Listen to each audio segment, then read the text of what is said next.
तो हमेशा जब भी करंट अफेयर्स का ना, क्योंकि इतना सारा फिर से बाद में पढ़ पाना मुश्किल हो जाएगा, तो उसको रिवाइज करने के लिए उसको अपने नोट्स के रूप में बनाने का जो तरीका वो ये है कि इसको आप सेग्रीगेट करो प्री और मेंस के हिसाब से।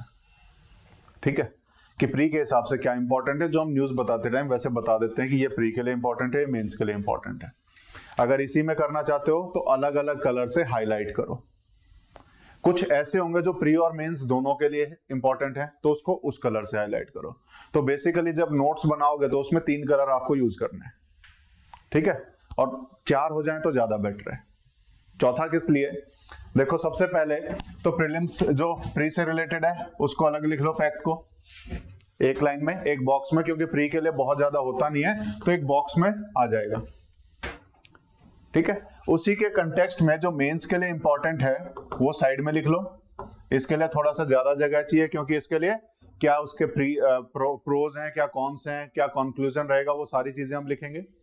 फिर उसके साथ साथ एक अलग कलर आप यूज करेंगे जहां पर आप फैक्ट्स लिखेंगे, जो आपको बाद में एनरिचमेंट में क्वेश्चन को इल्यूसिडेट जहां पर आता है, एग्जांपल्स जहां देने होते हैं वहां पर वो फैक्ट्स वहां काम आते हैं।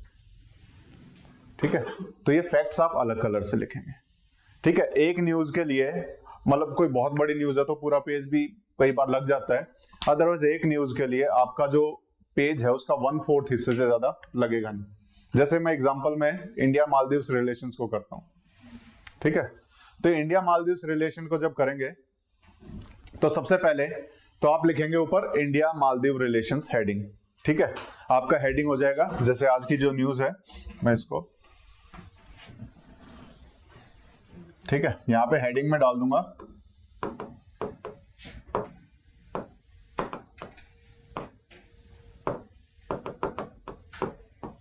ये हेडिंग हो जाएगी न्यूज की। इसको नंबरिंग करना चाहे नंबरिंग कर लो, वो आपकी मर्जी है। ठीक है, या फिर आप सब्जेक्ट वाइज सबको अलग अलग डिवाइड करो, वो करना चाहते हो वो भी आपकी मर्जी है। जैसे आईआर आपका एक अलग सब्जेक्ट हो जाता है, तो आईआर के अलग नोट्स बना के आप अलग भी रख सकते हो। ठीक है, या फिर सिर्फ करंट अफेयर्स को एक साथ लिखना चाह रहे हो वो भी आप कर सकते हो, कोई दिक्कत नहीं है उसमें भी।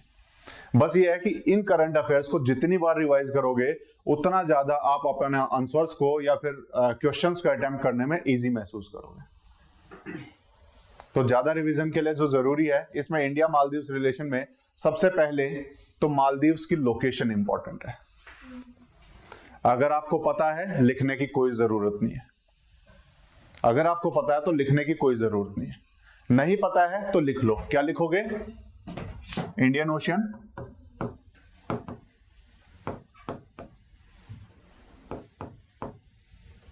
उसके बाद क्या लिखोगे इसी में आप ऐड कर सकते हो कि साउथ साइड किसका है, लक्षद्वीप के। ठीक है, साउथ ऑफ लक्षद्वीप समूह।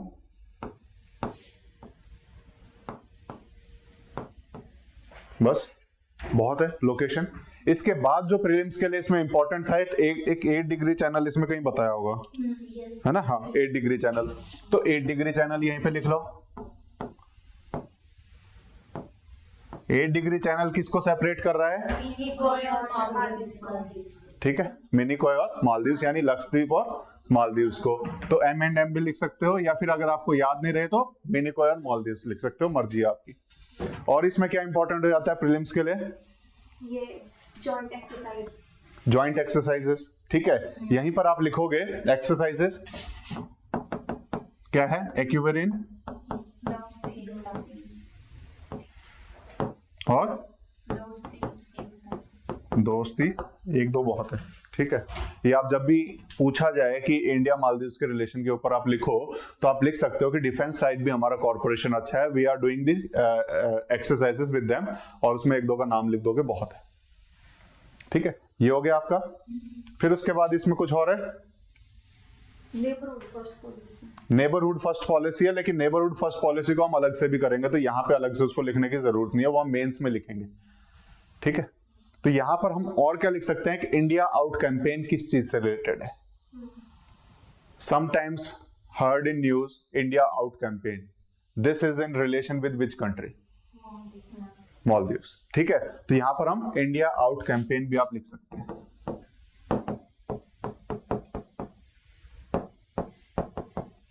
कितने लाइन लगी, जार लाइन लगी नहीं, ये आपका प्रीलिम्स का हो गया, काम खत्म। ठीक है, जब आप प्रीलिम्स के लिए पढ़ रहे होंगे, जब रिवाइज कर रहे होंगे, तो आपको इस पूरी न्यूज में इसके अलावा देखने की जरूरत नहीं है। इस साइड क्या लिख रहे हो उसको देखने की जरूरत नहीं है, इसीलिए इसको अलग कलर से लिखेंगे। अब मेंस के लिए हम शुरू करेंगे। ठीक है, तो मेंस के लिए हम इसमें सबसे पहले तो मालदीव्स की सिग्निफिकेंस फॉर इंडिया। ठीक है, तो हम मालदीव्स सिग्निफिकेंस फॉर इंडिया लिख दिया। अब इसके जितने पॉइंट हो ऐसे करके यहीं पर लिख लो, बहुत शॉर्ट में। सबसे पहले स्ट्रेटेजिक लोकेशन, ठीक है, उससे ज्यादा लिखने की जरूरत नहीं है, वो आप बता दोगे। ठीक है, दूसरा कल्चरल लिंक, और तीसरा रीजनल स्टेबिलिटी।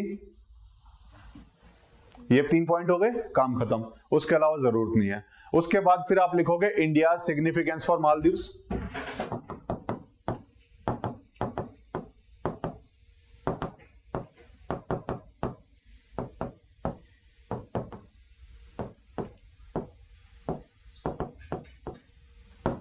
ये बॉक्स बनाओ और इसके 3-4 पॉइंट जो वो लिख लो इसी के चारों तरफ। ठीक है, क्या क्या लिखोगे? एसेंशियल सप्लाईज, 1-2 एग्जांपल नहीं याद रहे तो राइस, स्पाइसेस, फ्रूट, वेजिटेबल, कुछ भी लिख सकते हो। ठीक है, देन उसके बाद एजुकेशन में ज्यादा कुछ नहीं है, वहां पर हम स्कॉलरशिप भी देते हैं, हायर एजुकेशन में उनको मदद भी करते हैं, ट्रेनिंग भी प्रोवाइड कराते हैं और वहां के स्टूडेंट्स को यहाँ एडमिशन भी देते हैं। ठीक है, देन उसके बाद डिजास्टर रेजिस्टेंस, ये तो हम हर कंट्री के साथ जो भी आसपास के हैं या फिर हमारे आसपास नहीं है तो भी हम सबको दे रहे हैं। ठीक है, सिर्फ डिजास्टर रेजिस्टेंट लिख दोगे, बात खत्म, क्योंकि हर कंट्री के साथ हमारा ये रहेगा। देन उसके बाद security provider, India net security provider है, बस net, India is a net security provider in Indian ocean, तो यहां पर सिर्फ नेट सिक्योरिटी प्रोवाइडर लिखना है, ज्यादा कुछ लिखने की जरूरत नहीं है। ये 4 पॉइंट लिखे। और फिर उसके बाद टूरिज्म, इंडियाज डोमिनेंस इन टूरिज्म, बस एक ये पॉइंट हो जाएगा। ये 4-5 पॉइंट इसी के चारों तरफ लिख लो, काम खत्म आपका मेंस का भी। ठीक है, अब फिर आप लिखोगे इसके बाद चैलेंजेस, क्योंकि वही चीजें पूछी जाती हैं। चैलेंजेस क्या क्या हैं? इंडिया आउट कैंपेन, ठीक है, टूरिज्म स्ट्रेन, क्योंकि वो हमारे ऊपर डिपेंडेंट है, टूरिज्म नहीं जाएंगे तो उनकी इकोनॉमी चलेगी कैसे। ठीक है, देन उसके बाद चाइना का राइजिंग इन्फ्लुएंस, तो इसके लिए वे फॉरवर्ड क्या रहेंगे, वहीं पर आपको वे फॉरवर्ड भी लिखना है कि हम इसको सुधारें कैसे। यहीं पर जब आप चैलेंजेस लिख चुके होंगे वहीं पर वे फॉरवर्ड भी लिखेंगे, इसको सुधारें कैसे। और ये आपका हाफ पेज या फिर हाफ से भी कम से ज्यादा लेना नहीं चाहिए। इस तरीके से आपको नोट्स बनाने हर एक न्यूज के। ठीक है, कोई फैक्ट है, जैसे इसमें अगर कोई फैक्ट दिखाई देता है,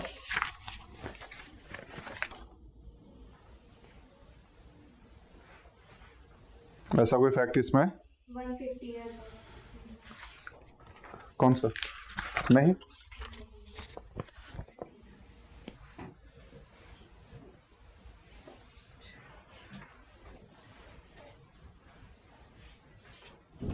कोई ऐसा बड़ा फैक्ट है नहीं इसमें। ठीक है, तो फैक्ट है नहीं। अगर फैक्ट होता है तो उसके लिए आप जहां पर भी, जैसे मान लो किसी एक पॉइंट पे आपको कोई अलग से फैक्ट दिखाई दे रहा है, तो उसी पॉइंट के नीचे अलग कलर से आप उस फैक्ट को सर्कल करके या कैसे भी करके लिख लेंगे, ताकि अलग से आपको फैक्ट दिखाई दे उसमें।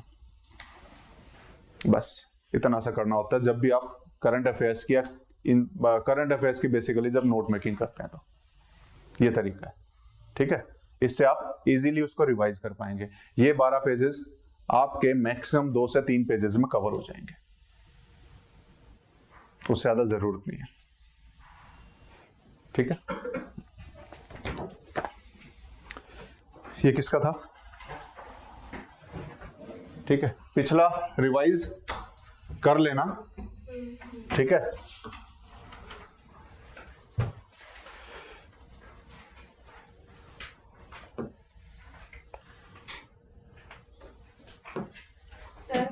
जो अभी आपने वे फॉरवर्डिंग बताया था, उसमें बेसिकली लिखना क्या है? वे फॉरवर्ड में हम रिश्तों को सुधारे कैसे,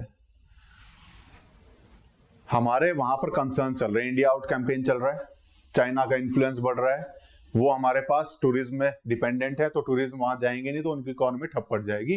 तो नहीं, चैलेंजेस की वे फॉरवर्ड होता है कि हम सॉल्यूशन क्या दें, हम उस देश के साथ रिलेशन कैसे सुधारें, वो होता है वे फॉरवर्ड। तो सुधारने के क्या तरीके हैं? मोर टॉक्स, ठीक है, डिप्लोमेटिक वे निकालो, कल्चरल डिप्लोमेसी कि वहां पर भी बुद्धिज्म था, यहां पर भी बुद्धिज्म था, वो वाला खेल खेलो, ठीक है, उनके साथ बोलो कि तुम भी बुद्धिज्म वाले हो और हमारे यहां से तो ओरिजिन हुआ था, तो पीपल टू पीपल टाइज बढ़ेंगे। पीपल टू पीपल टाइज जब बढ़ते हैं तो सरकार के ऊपर दबाव आता है कि लोग जो है इंडिया की तरफ ज्यादा टिल्टेड है, तो उनसे ज्यादा पंगा ना ले, ठीक है। तो कल्चरल डिप्लोमेसी हो गया, ठीक है। Then hard diplomacy, neighbourhood first policy तो है ही, चाहे कितने ही खराब रिलेशन हो जाएं तो हम अपनी तरफ से ऐसा कोई एक्शन ना लें जिसकी वजह से वो हमसे ज्यादा नाराज हो। तो हमें रिश्तों को सुधारने की कोशिश करनी है by the means of talks, ठीक है। देन उसके बाद कोई भी आती है तो हम उसको सपोर्ट तो करते हैं। तो इंडिया को वो स्टैंस कंटिन्यू रखना है कि हम उन्हें सपोर्ट करते रहें। इससे क्या होगा? रिश्ते सुधरे ना, खराब नहीं होंगे, एटलीस्ट रीजनल स्टेबिलिटी बनी रहेगी। इंडिया को अपने डेवलपमेंट के लिए अपने आसपास स्टेबिलिटी चाहिए, क्योंकि अगर स्टेबिलिटी नहीं होगी तो इंडिया का ध्यान वहां रहेगा, अपने डेवलपमेंट पे नहीं कर पाएगा। तो इसीलिए रीजनल स्टेबिलिटी बहुत इंपॉर्टेंट है जब हम अपने आसपास को देखते हैं, अपने खुद के डेवलपमेंट के लिए, ठीक है। तो वहां पर स्टेबिलिटी बनाए रखना हमारी जिम्मेदारी भी हो जाती है। तो उसके लिए हम क्या करेंगे? उनको सपोर्ट करते रहेंगे कि वो दूसरे किसी उसके इन्फ्लुएंस में ना आ जाएं जो हमारे अगेंस्ट हो। क्लियर है? ठीक है, चलो हम आज का शुरू करते हैं। आज का पहला जो न्यूज है, विजय राघवन पैनल, ठीक है।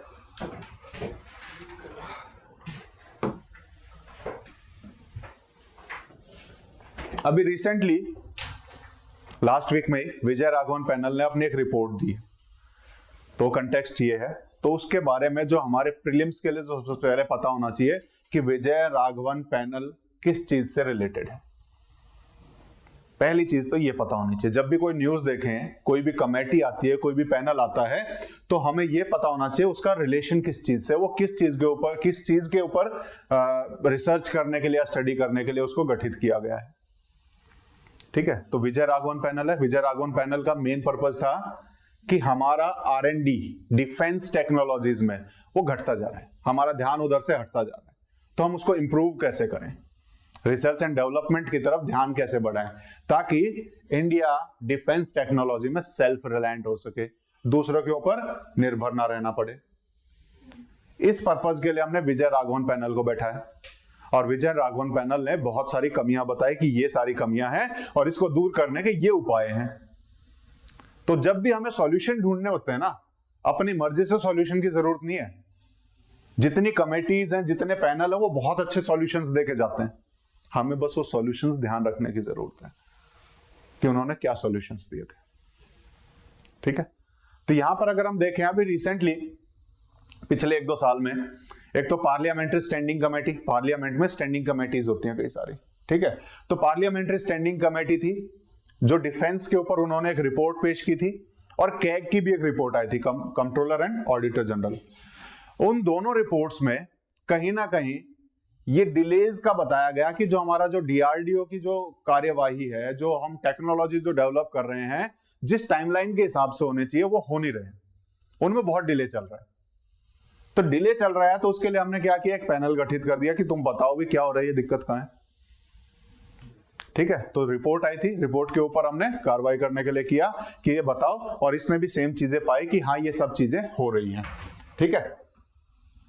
अब DRDO जब हम पढ़ रहे हैं तो DRDO भी पता होना चाहिए क्या है। DRDO क्या है? नहीं, ये तो नाम हो गया, defence research and development organisation. करती क्या है ये?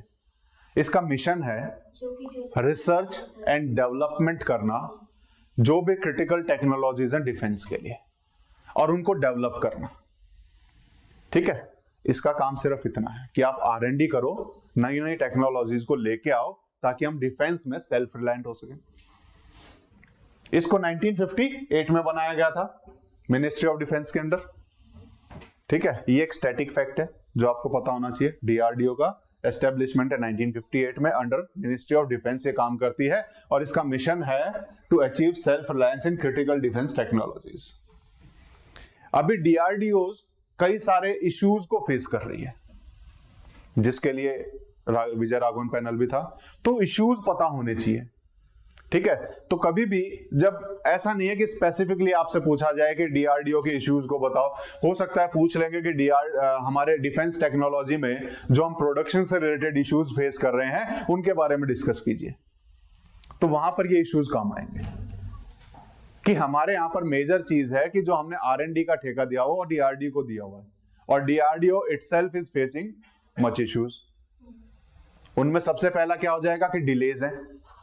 जो भी टाइमलाइन उन्हें दी गई थी कि इतने टाइम में आपको ये टेक्नोलॉजी प्रोड्यूस करनी है, उसमें बहुत सिग्निफिकेंट डिलेज हमें दिखाई दे रही है। तो प्रोजेक्ट टाइमलाइन क्रॉस होते जा रहे हैं, डेली डेट जो है जो अगली फिक्स करते हैं फिर वो क्रॉस हो जाती है।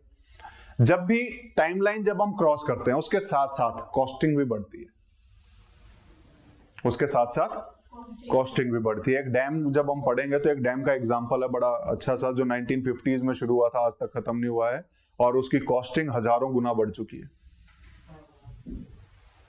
ठीक है, तो कॉस्ट ओवररन्स होते हैं इसमें, तो डिलेज हैं और कॉस्ट ओवररन्स हैं। हमने एक अभी एयरक्राफ्ट बेसिकली डेवलप किया है, LCA जिसे हम बोलते हैं, लाइट कॉम्बैट एयरक्राफ्ट, तेजस जिसका नाम रखा है। ठीक है, ये फाइटर एयरक्राफ्ट है, बेसिकली लाइट कॉम्बैट एयरक्राफ्ट है, तेजस नाम हमने रखा है। इसको 30 साल से ज्यादा इन्होंने लिए डेवलप करने में। ठीक है, तो डिलेज है, डिलेज के कारण कॉस्ट ओवररन भी होता है। ठीक है, इसके साथ इनको एक काम दिया हुआ है कि आर्म्ड फोर्सेस के रिक्वायरमेंट को आप पूरा कर रहे हो तो उनके साथ तालमेल अच्छा बना के चलो, उनसे बीच बीच में फीडबैक लेते रहो। वो सिनर्जी इनकी नहीं बन पा रही आर्म्ड फोर्सेस के साथ। ये इधर से कुछ भेजते हैं, वहां से डिले हो जाता है, फीडबैक आने में डिले हो जाता है। ठीक है, या फिर वो उधर से कुछ भेजते हैं, उसको इंप्लीमेंट करने में ये डिले कर देते हैं। तो कहीं ना कहीं सिनर्जी जो आर्म्ड फोर्सेस के साथ डीआरडीओ की होनी चाहिए वो नहीं बन पा रही है, उसमें कमी आ रही है। जब हम चैलेंजेस देख रहे हैं वहीं से आपको वे फॉरवर्ड भी ध्यान में आने चाहिए, वहीं से सॉल्यूशन भी ध्यान में आने चाहिए कि जब प्रोजेक्ट टाइमलाइन और कॉस्ट ओवररन हो रहे हैं तो हमें एक इस तरीके का एक मैनेजमेंट वहां पर बैठाना पड़ेगा जो इन चीजों को मॉनिटर करे। जब हम सिनर्जी की बात कर रहे हैं तो हमें इनके साथ थोड़ा सा तालमेल अच्छा करना पड़ेगा आर्म्ड फोर्सेस के साथ, ये सॉल्यूशन है ना। देन उसके बाद technology transfer and private sector integration की जरूरत, ये हम कहीं ना कहीं कमी दिखाई दे रही है। R&D का काम है डीआरडीओ का, प्रोडक्शन का काम नहीं है। प्रोडक्शन कौन करेगा? R&D करने के बाद दूसरी एजेंसीज हैं जो प्रोडक्शन करेंगी। तो जो इंडियन डिफेंस फोर्सेस की जो रिक्वायरमेंट है जो प्रोडक्शन की है, उसके लिए हमें टेक्नोलॉजी को ट्रांसफर करना पड़ेगा from DRDO to that organisation, कि जो भी टेक्नोलॉजी वो डेवलप कर रही है उस टेक्नोलॉजी का जो ब्लूप्रिंट होगा या उसको कैसे डेवलप किया जाए, वो इंफॉर्मेशन शेयरिंग करनी पड़ेगी। वो इंफॉर्मेशन जिस ऑर्गेनाइजेशन के साथ करना है वो है नहीं, क्योंकि प्रोडक्शन डीआरडीओ का काम नहीं है, वो सिर्फ R&D करेगा, वो नई नई टेक्नोलॉजीज बनाएगा, उसको प्रोडक्ट करने के लिए दूसरी ऑर्गेनाइजेशन हम ढूंढेंगे। वो प्राइवेट ऑर्गेनाइजेशन भी हो सकती है जिसको हम वो ठेका देंगे ताकि मास प्रोडक्शन किया जा सके डिफेंस में यूज के लिए। तो हमें टेक्नोलॉजी ट्रांसफर और प्राइवेट सेक्टर इंटीग्रेशन में भी कहीं ना कहीं कमी दिखाई दे रही है। ठीक है, देन नेक्स्ट है ट्रांसपेरेंसी और पब्लिक परसेप्शन। डीआरडीओ का जो वर्किंग मेथोडोलॉजी है वो ट्रांसपेरेंसी नहीं है, और जहां ट्रांसपेरेंसी नहीं होगी लोगों का विश्वास वहां पर थोड़ा सा कम हो जाएगा, तो पब्लिक परसेप्शन नेगेटिव हो जाता है। और डीआरडीओ में पब्लिक परसेप्शन पॉजिटिव होना बड़ा जरूरी, ताकि हमारे खुद के अपने डिफेंस फोर्सेस के ऊपर थोड़ा सा विश्वास बढ़ सके कि हमारे यहाँ पे भी वो टेक्नोलॉजी है जिससे हम सेल्फ रिलायंट हो सके, दूसरे के ऊपर बिना निर्भर हुए वो टेक्नोलॉजीज को हम बना सके अपने आप। ये परसेप्शन कब आएगा? जब ट्रांसपेरेंसी होगी, जब डीआरडीओ बताएगा कि हम ये कर रहे हैं लेकिन ये प्रॉब्लम आ रही है और जल्दी हम सॉल्व कर लेंगे। ट्रांसपेरेंसी चाहिए, पब्लिक के साथ एक कहीं ना कहीं वार्तालाप जो है चलता रहे, ठीक है। तो ट्रांसपेरेंसी आएगी तो पब्लिक परसेप्शन पॉजिटिव होगा, जो अभी नहीं है। ये इश्यूज हैं, ये हमें इश्यूज देखने को मिल रहे हैं। तो इन्होंने क्या बोला, विजय राघवन पैनल ने कुछ रिकमेंडेशन दी इन इश्यूज से पार पाने के लिए। क्या क्या रिकमेंडेशन दी कि आप अपना फोकस सिर्फ R&D पे रखो, प्रोडक्ट को बनाने पे मत रखो। प्रोडक्ट जब बनाने का जिम्मा किसी और चीज को देंगे, तुम्हारा काम है R&D करना, रिसर्च एंड डेवलपमेंट करना, और अपना फोकस आप वहीं पे रखो,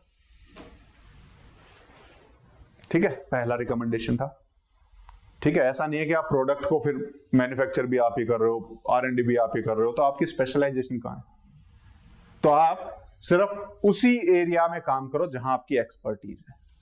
सेकंड रिकमेंडेशन, ठीक है।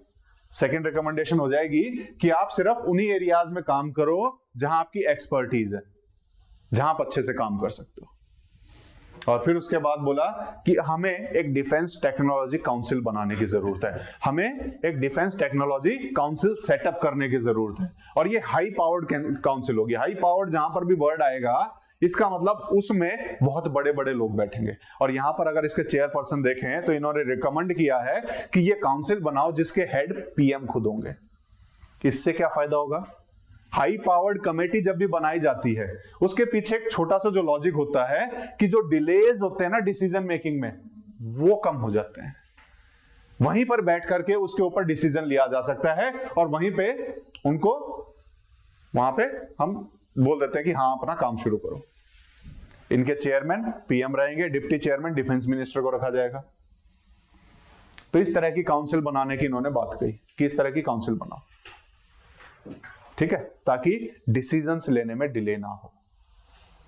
और फिर उसके बाद इन्होंने बोला एक डेडिकेटेड डिपार्टमेंट हम देंगे जहां पर ये डिफेंस टेक्नोलॉजी काउंसिल बैठेगी, जहां उसका सेक्रेटरीट होगा।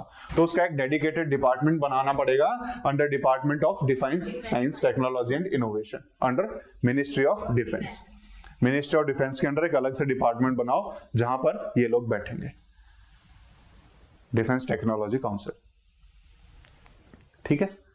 तो जब भी आए कि किस तरीके से इन इश्यूज से निकलना है, तो सोचने की जरूरत नहीं है। अब हमें पता है वे फॉरवर्ड हम क्या कर सकते हैं, ठीक है। और इस तरह के वे फॉरवर्ड जहां नहीं पता लग रहा है वहां पे भी यूज कर सकते हैं, ठीक है। तो ये कॉमन होते हैं बहुत, तो इनको अलग अलग जगह पे यूज करना सीखना पड़ेगा धीरे धीरे, ठीक है। उसके बाद जो DRDOs के इश्यूज थे जो हमने डिस्कस किए थे, अपने आप पे भी हमें अगर कुछ बनाना तो हम क्या कर सकते हैं। सबसे पहले तो ये प्रोजेक्ट मैनेजमेंट को स्ट्रॉन्ग करना पड़ेगा ताकि रिसोर्स एलोकेशन सही हो सके, टाइमलाइंस को ढंग से इंप्लीमेंट किया जा सके, ठीक है ना, ताकि डिलेज ना हो, कोस्ट ओवररन ना हो, ठीक है। और रिसोर्सेज जिस चीज के लिए एलोकेट किए गए हैं, रिसोर्सेज जिस चीज के लिए दिए गए हैं, वो वहीं यूटिलाइज हो, उनका प्रॉपर एलोकेशन हो, ठीक है। उसके बाद कोलैबोरेशन आर्म्ड फोर्सेस के साथ बढ़ाया जाए ताकि टाइमली फीडबैक मिल सके, ठीक है। और उसके बाद टेक्नोलॉजी ट्रांसफर को थोड़ा स्ट्रीमलाइन करने की जरूरत है कि हम आसानी से वो टेक्नोलॉजी जो डेवलप कर रहे हैं उसको ट्रांसफर कर सकें प्राइवेट ऑर्गेनाइजेशन को, या जो भी ये जिम्मा दिया जाए जिसको कि आपको ये प्रोडक्शन करना है, ताकि वो टाइमली उन चीजों को उनको प्रोड्यूस कर पाए, ठीक है। और क्या हो जाएगा कि इसके साथ साथ ये बहुत कॉमन और बहुत जगह पे ये पॉइंट मिलेगा कि कोलैबोरेशन करने की जरूरत है एकेडमिशियंस के साथ, इंडस्ट्रियलिस्ट के साथ और टेक्नीशियन जो टेक्नोलॉजी स्पेशलिस्ट है उनके साथ। कि जो एकेडमिशियन है वो थ्योरी के हिसाब से चीजें अलग अलग डेवलप करते रहते हैं कि एकेडमिक्स में क्या चल रहा है नया, हम उसको भी तो देखें, हो सकता है उससे हम कोई नई टेक्नोलॉजी बना पाए। तो हमेशा एकेडमिक्स के साथ और जो इंडस्ट्रियलिस्ट के साथ उनके साथ कोलैबोरेशन करके चलने वाला ये पॉइंट आपको बहुत जगह पे मिलेगा, ठीक है। और ये अच्छा पॉइंट भी है। होता क्या है, जो बना रहे हैं वो एकेडमिक्स से नहीं पूछते, एकेडमिक्स उनसे नहीं पूछ रहे कि प्रैक्टिकल दुनिया में चल क्या रहा है, तो एक बहुत बड़ा गैप हो जाता है, तो प्रैक्टिकल चीजें आ ही नहीं पाती, ठीक है ना। तो इसीलिए इनमें कोलैबोरेशन की जरूरत है। और लास्ट है कि पब्लिक अवेयरनेस को बढ़ाया जाए, पब्लिक के सेंटिमेंट्स थोड़े पॉजिटिव किए जाएं टुवर्ड्स डीआरडीओ। क्लियर है? ये पहला न्यूज था। नेक्स्ट न्यूज आया था ईरान पाकिस्तान का। ठीक है, लोकेशन पता है कहां है? वेस्ट ऑफ इंडिया और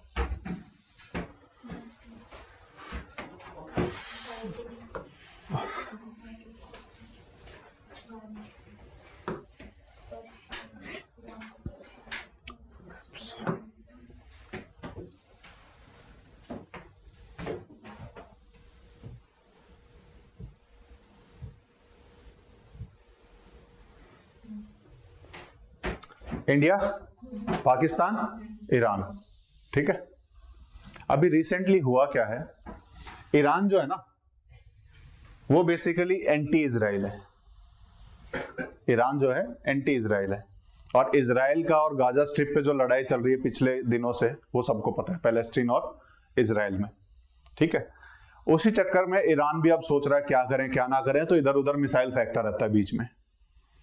और अभी रिसेंटली उसने पाकिस्तान के ऊपर मिसाइल्स फेंक दी।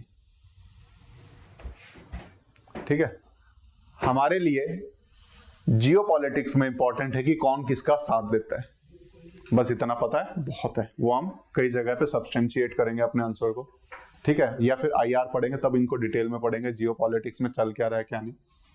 ठीक है, अभी रिसेंटली जो हमें पता होना चाहिए, ईरान और पाकिस्तान के बीच में जो लाइन है उसको बोलते हैं गोल्डस्मिथ लाइन। ठीक है, तो लिख लेना इसको, शायद इसमें लिखा ना हो। लिखा है? ठीक है, हाँ, ये जो ईरान और पाकिस्तान के बीच है इसे हम बोलते हैं गोल्डस्मिथ लाइन। ठीक है, इसी के साथ साथ जब हम इस एरिया को देख रहे हैं तो हमें पाकिस्तान और अफगानिस्तान के बीच की लाइन को भी पता होना चाहिए, बाउंड्री को क्या बोलते हैं, बताएगा कोई? इसको बोलते हैं Durand line, DURAND, Durand line. ठीक है, और जब हम इसकी बात करें तो इंडिया पाकिस्तान के बीच की लाइन का भी हमें बाउंड्री का पता होना चाहिए, क्या बोलते हैं? इंडिया और पाकिस्तान, वो पाकिस्तान और ईरान के बीच में गोल्डस्मिथ, पाकिस्तान और अफगानिस्तान के बीच में है Durand line, Radcliffe, India और पाकिस्तान के बीच में है रेड क्लिफ। ठीक है, ये यहां पर नोट डाउन कर लेना।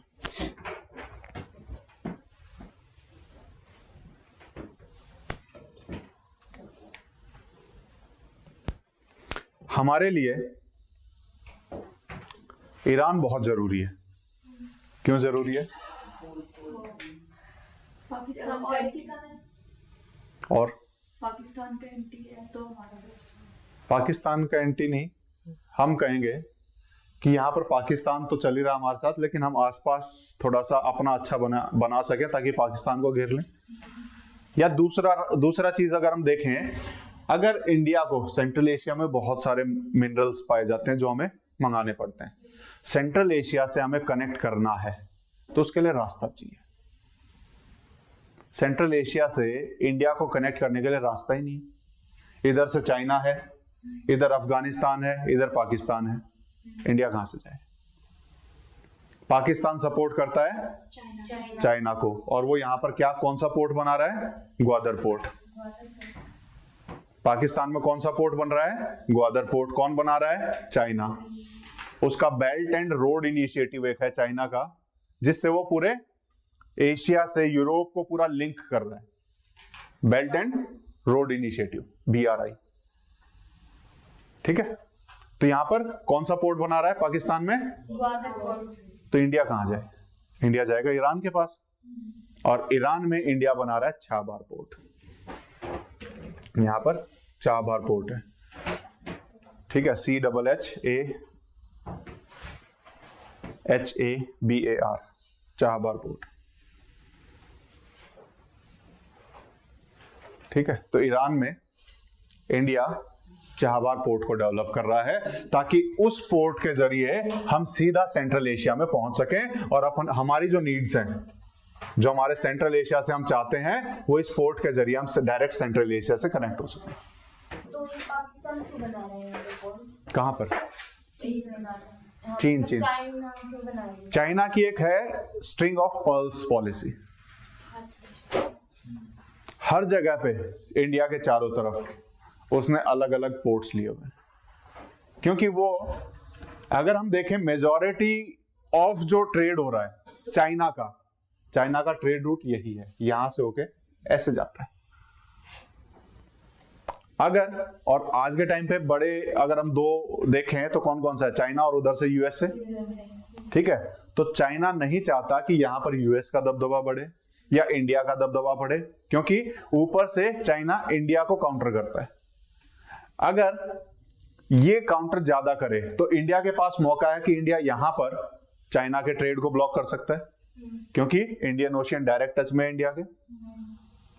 ये इंडिया ना कर पाए, यहां से चाइना अलग अलग जगह पे, यहां पे पोर्ट बना रहा है, यहां पोर्ट बना रहा है, यहां बना रहा है, हमने मालदीव्स में देखा था, ठीक है, यहां पोर्ट बना रहा है, तो कहीं ना कहीं घेर रहा है ताकि उसका ट्रेड डिस्टर्ब ना हो, ठीक है, अपने मिलिट्री को वहां बैठा सके,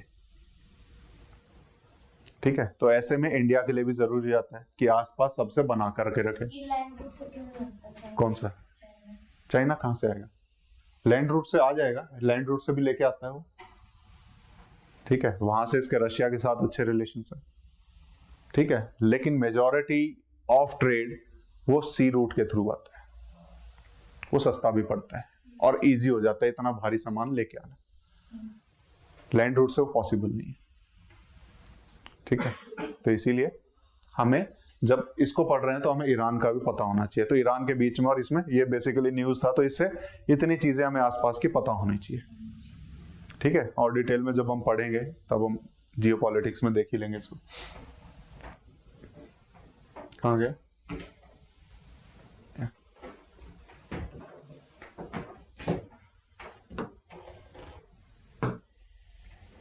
ईरान एंड पाकिस्तान, ठीक है। ये बेसिकली आया था चाबार पोर्ट जो हम बना रहे हैं, तेरा, ठीक है। चाबार पोर्ट जो हम बना रहे हैं उसका क्या इंपॉर्टेंस है, ये यूपीएससी ने ऑलरेडी पूछ लिया था। तो क्या इंपॉर्टेंस है? India will not depend on Pakistan for access to Afghanistan and Central Asia, ठीक है, क्योंकि अभी पीओके है, हमारा जो मेन रास्ता उधर से जाता है वो पीओके में पाकिस्तान के पास है ना। तो हमारा डायरेक्ट जो है एक्सेस वो कहीं ना कहीं अफगानिस्तान का थोड़ा सा एरिया है, वो भी वहीं से टच करता है पीओके से, डायरेक्ट इंडिया से टच नहीं कर रहा है, ठीक है। तो हमारा वहां से आना जाना थोड़ा मुश्किल हो रखा है, तो हमें रास्ता चाहिए चाबार पोर्ट वाला, ठीक है। फिर अगला जो न्यूज है वो साइबर सिक्योरिटी। अभी रिसेंटली कुछ डिटेल्स वीवीआईपीज की या फिर इंडस्ट्रियलिस्ट सेलिब्रिटीज की वो कहीं ना कहीं एक्सपोज हो गई थी। तो वल्नरेबल है साइबर स्पेस में हमारी जो इंफॉर्मेशन है, और जब इतने बड़े बड़े लोगों की इंफॉर्मेशन एक्सपोज हो सकती है जिसको कि कंट्रोल करने में 10 महीने से भी ज्यादा टाइम लगा, तो हम ये सोच सकते हैं कि साइबर स्पेस में या साइबर सिक्योरिटी में हम कितना पीछे चल रहे हैं। और ये साइबर सिक्योरिटी की जिम्मेदारी हमने किसको दे रखी है? एक एजेंसी है जिसको हम बोलते हैं CERT-IN, CERTIN, ठीक है, जिसका नाम है CERT-IN, computer emergency response team India. Cyber security से रिलेटेड इंडिया में ये एजेंसी है जो देखती है। ये CERT-IN बेसिकली राजीव गांधी के टाइम पे बनाई गई थी। राजीव गांधी जिनको इंडिया में कंप्यूटर्स को लाने का हम कहते हैं कि उन्हीं के दौरान आए थे यहाँ पर, ठीक है। उस टाइम पे इन्होंने मदद मांगी थी, बाहर से इंपोर्ट करने की सोची थी कंप्यूटर्स यूएस वगैरह से, लेकिन उन्होंने सोचा कि इंडिया जो है इसको इंपोर्ट करके न्यूक्लियर वगैरह का यूज ना कर ले, तो उन्होंने मना कर दिया कि हम नहीं करेंगे। तो राजीव गांधी ने बोला ठीक है मत करो, हम अपने यहीं पे प्रोडक्शन करेंगे। और आज के टाइम पे आईटी में बहुत आगे, सर्विसेज में अगर हम देखें तो इंडिया बहुत आगे है। तो ये कहीं ना कहीं वहां से शुरुआत देखी जा सकती है, ठीक है। और साइबर सिक्योरिटी, साइबर अटैक से बचाने के लिए हमने जो बनाया CERT-IN, जो साइबर सिक्योरिटी से रिलेटेड है, ठीक है। तो तो ये था बेसिकली अंडर मैती काम करती है, MeitY ministry of electronics and information technology, इसको शॉर्ट में मैती बोलते हैं, MEITY। ठीक है, ministry of electronics and information technology. ठीक है, इसके अंडर सर्ट इन काम करती है। और ये सर्ट इन के जो फंक्शंस हैं क्या हैं, basically cyber incident, cyber security incident, इनसे रिलेटेड जो भी फॉरकास्ट करना है, डाटा कलेक्शन करना है, या उससे कैसे मतलब उसको कैसे रिजॉल्व करना है, उसके लिए क्या क्या गाइडलाइंस देनी है, वो सारे सर्ट इन के काम है। ठीक है, इंपॉर्टेंस इंडिया के लिए क्या है सर्ट इन की, तो बेसिकली इंडिया में जो हमारा जो क्रिटिकल इंफ्रास्ट्रक्चर है, जो हमारा डिजिटल क्रिटिकल इंफ्रास्ट्रक्चर होता है, जिसको हम बोलते हैं क्रिटिकल इंफॉर्मेशन इंफ्रास्ट्रक्चर, इसको प्रोटेक्ट करने का काम कर रहा है सर्ट इन। ठीक है, ये है क्या क्रिटिकल इंफॉर्मेशन इंफ्रास्ट्रक्चर, ये पता होना चाहिए। कोई भी ऐसा डेटाबेस या डिजिटल एसेट जिसको गवर्नमेंट ये मानती है कि ये नेशनल इंटरेस्ट के लिए, पब्लिक हेल्थ के लिए बहुत जरूरी है, तो उसको government critical information infrastructure declare कर देती है। कोई भी वो डेटाबेस लिखा हुआ है, लिखने की जरूरत नहीं। ठीक है, कोई भी वो डेटाबेस जिसको हमारे नेशनल सिक्योरिटी के लिए, इकोनॉमी के लिए, पब्लिक हेल्थ के लिए, सेफ्टी के लिए जरूरी माना जाए, उसको गवर्नमेंट डिक्लेयर कर देगी कि ये क्या है, हमारा क्रिटिकल इंफॉर्मेशन इंफ्रास्ट्रक्चर है। उसको भी प्रोटेक्ट करने में सर्ट हेल्प करती है। ठीक है, और इसको डिक्लेयर करने का जो पावर है सेंट्रल गवर्नमेंट को कहां से मिल रही है, IT एक्ट है हमारे 2000 के, इंफॉर्मेशन टेक्नोलॉजी एक्ट ऑफ 2000, वहां से सेंट्रल गवर्नमेंट को पावर मिलती है कि वो किसी भी एसेट को, डिजिटल एसेट को या किसी भी डाटा को क्रिटिकल इंफॉर्मेशन इंफ्रास्ट्रक्चर डिक्लेयर कर सकती है। और जब उसको डिक्लेयर कर दिया जाता है तो उसका प्रोटेक्शन बहुत इंपॉर्टेंट हो जाता है, क्योंकि उसके लीक से बहुत बड़ा नुकसान इंडिया का हो सकता है। ठीक है, तो यहां पर इसलिए जरूरी है। और ये क्रिटिकल इंफॉर्मेशन इंफ्रास्ट्रक्चर के प्रोटेक्शन के लिए हमने एक अलग एजेंसी बनाई हुई है, national critical information infrastructure protection centre, जो इसकी नोडल एजेंसी है इसका रख रखाव रखने के लिए। ठीक है, अब चैलेंजेस क्या हैं इंडिया की साइबर सिक्योरिटी में। जब हम साइबर सिक्योरिटी पढ़ रहे हैं तो क्यों पढ़ रहे हैं, सर्ट इन जरूरी क्यों है, साइबर सिक्योरिटी में कुछ चैलेंजेस होंगे, तो क्या चैलेंजेस हैं। सबसे पहले हमारा क्रिटिकल इंफ्रास्ट्रक्चर बहुत वल्नरेबल है, बहुत जल्दी एक्सपोज हो जाता है, बहुत जल्दी लीक हो जाता है। अभी रिसेंटली अगर हम देखें, कुडानकुलम हमारा न्यूक्लियर पावर प्लांट है साउथ इंडिया में, ठीक है, उसका डेटाबेस का अगर हम देखें तो उसके ऊपर अटैक हुआ था। ठीक है, तो हमारे लिए तो बहुत इंपॉर्टेंट है, हमारे जो न्यूक्लियर रिएक्टर्स हैं, ठीक है ना, 8 है हमारे यहाँ पर, सबकी लोकेशन पता होनी चाहिए। ठीक है, जब आएंगे तो हम उसको अलग से देखेंगे। सभी न्यूक्लियर रिएक्टर की लोकेशन आपको पता होनी चाहिए, बाय नेम वो याद होने चाहिए। ठीक है, ये हमने रशिया की मदद से बनाया हुआ है कुडानकुलम बेसिकली। तो यहां पर साइबर अटैक हुआ था अक्टूबर 2019 में।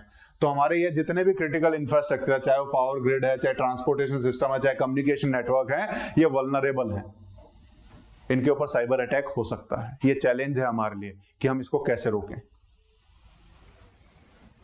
ठीक है, उसके बाद फाइनेंशियल सेक्टर के थ्रेट्स, इसका अकाउंट हैक हो गया, उसका अकाउंट हो गया, ये बैंक हैक हो गया, इस बैंक में हैकिंग होगी, तो ये भी चैलेंज है कि इसको कैसे रोका जाए। Next, data breaches, privacy concerns. ठीक है, अभी हमारा कॉमन एडमिशन टेस्ट एक होता है कैट, उसका डाटा लीक हो गया था मई 2021 में। तो प्राइवेसी इसको भी बनाए रखना है ताकि डाटा लीक ना हो, ये भी साइबर सिक्योरिटी का एक चैलेंज है। देन साइबर एस्पियोनेज, एस्पियोनेज होता है जासूसी, कि हम डिजिटली जासूसी करें। ठीक है, ये भी आसपास के देश या फिर जिनको भी इंटरेस्ट है वो ऐसी जासूसी करते रहते हैं एक दूसरे देशों पे, उससे भी हमें अपने आप को बचाना है। ठीक है, पाकिस्तान ने हमारे जो मिलिटेंट जो मिलिट्री बेसेस हैं उनके ऊपर साइबर एस्पियोनेज करने की कोशिश की थी। उसके लिए उनका ऑपरेशन था ऑपरेशन साइड कॉपी 2020। ठीक है, तो ये भी, इस जासूसी से भी हमें खुद को बचाना है, ये भी एक चैलेंज है। देन उसके बाद एडवांस्ड परसिस्टेंट थ्रेट्स हैं जो बेसिकली बार बार आती रहती हैं, जिसका लिंक हमें नहीं पता लग पाता कि ये आई कहां से है।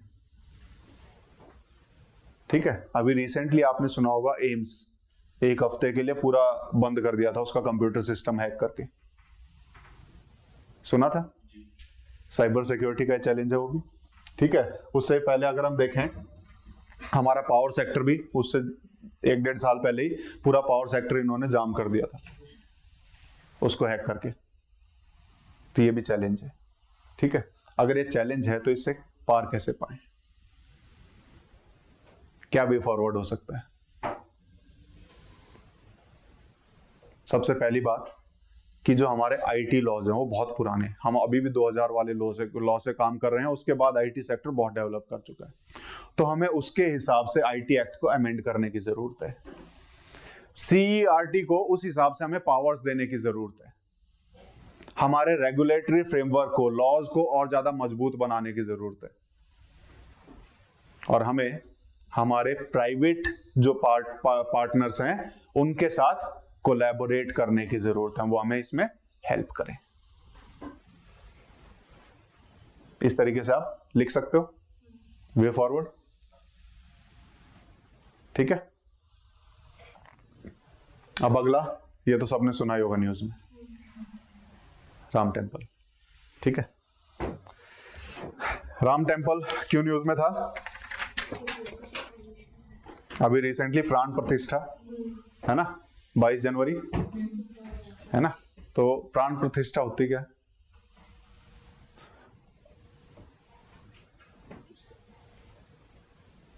जब मूर्ति को स्थापित किया जाता है उसे प्राण प्रतिष्ठा कहते हैं, कि उसमें प्राण डाल दिया हमने बेसिकली, है ना। तो प्राण प्रतिष्ठा हमने की थी 22 जनवरी 2024 को, लेकिन उसकी कहानी बहुत पुरानी है।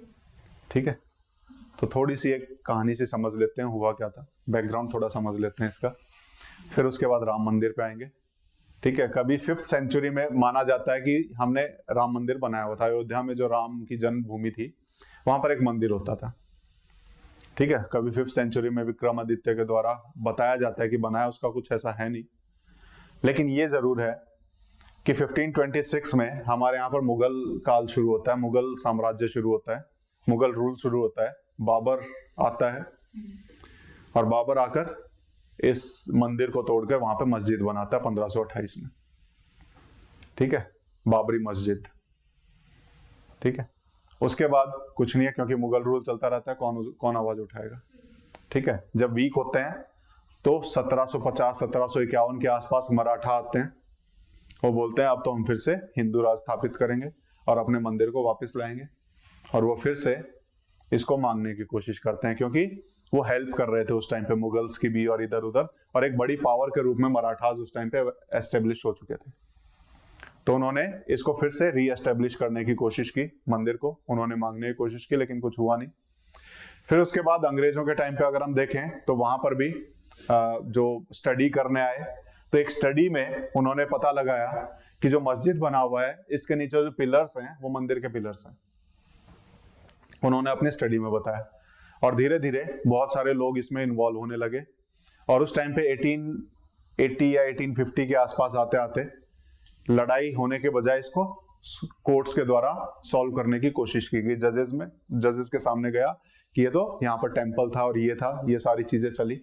लेकिन मेन मुद्दा शुरू होगा हमारी आजादी के बाद। आजादी के बाद 1949 के आसपास ये कुछ लोग जो हैं इसमें घुस जाते हैं, और नीचे जो है इसका जो एरिया में एक राम मूर्ति रख देते हैं, और फिर बाहर आकर बोलते हैं कि ये देखो, ये तो मूर्ति, यहाँ पे मूर्ति प्रकट हो गई है। ठीक है, तो मूर्ति प्रकट हुई है यानी यहाँ तो मंदिर है और मंदिर ही बनेगा। ठीक है, तो धीरे धीरे क्या होता है, उसके बाहर एक चबूतरा बना देते हैं और वहां पर फिर राम को वहां पे भी रखा जाता है, और ये लड़ाई चलती रहती है। और बीच में इसको थोड़ा सा पॉलिटिसाइज कर दिया जाता है, पॉलिटिक्स भी इसमें घुस जाती है। ठीक है, इसी आधार पर जनसंघ से भाजपा अलग होती है और भाजपा अपनी अलग पार्टी बनाती है राम मंदिर को मुद्दे को लेके 1980s में, ठीक है। और भाजपा फिर जो इसको 2 सीटें थी राम मंदिर के मुद्दे को लेकर के, वो 2 सीटों से 80 के आसपास सीटें ले आती है, ठीक है, एक बड़ी पार्टी के रूप में आती है। और उसी टाइम पे अगर हम देखें 1990s में या 91 के आसपास लाल कृष्ण आडवाणी वो बोलते हैं हम निकालेंगे रथ यात्रा सोमनाथ से लेके अयोध्या तक की, ठीक है। वो रथ यात्रा निकालते हैं, वहां पहुंचते हैं और धीरे धीरे फिर अगर हम चेंजेस देखें उस टाइम पे सेंटर में पीवी नरसिम्हा राव थे और यूपी में भाजपा एक बड़ी पार्टी के रूप में उभर के आ चुकी थी। भाजपा में यूपी में भाजपा की पार्टी बन गई थी, ठीक है। जितने कार सेवक थे सब पहुंच जाते हैं, बोल रहे हैं हम तो यहाँ पर इकट्ठा होने जा रहे हैं, बातचीत करेंगे। और वहां पर इकट्ठा हुए 1992 में जाके मस्जिद को तोड़ दिया, डिमोलिशन ऑफ बाबरी मस्जिद इन 1992। उसके बाद, ठीक है, इसमें कई सारे लोग इन्वॉल्व होते हैं, ठीक है। वक्फ बोर्ड भी आता है, मतलब हिंदुओं की तरफ से भी बाकी लोग जाते हैं और फाइनली कोर्ट्स में दरवाजा खटखटाया जाता है, उसको एज इट इज छोड़ दिया जाता है कि अभी छोड़ो, जब होगा डिसीजन तब होगा।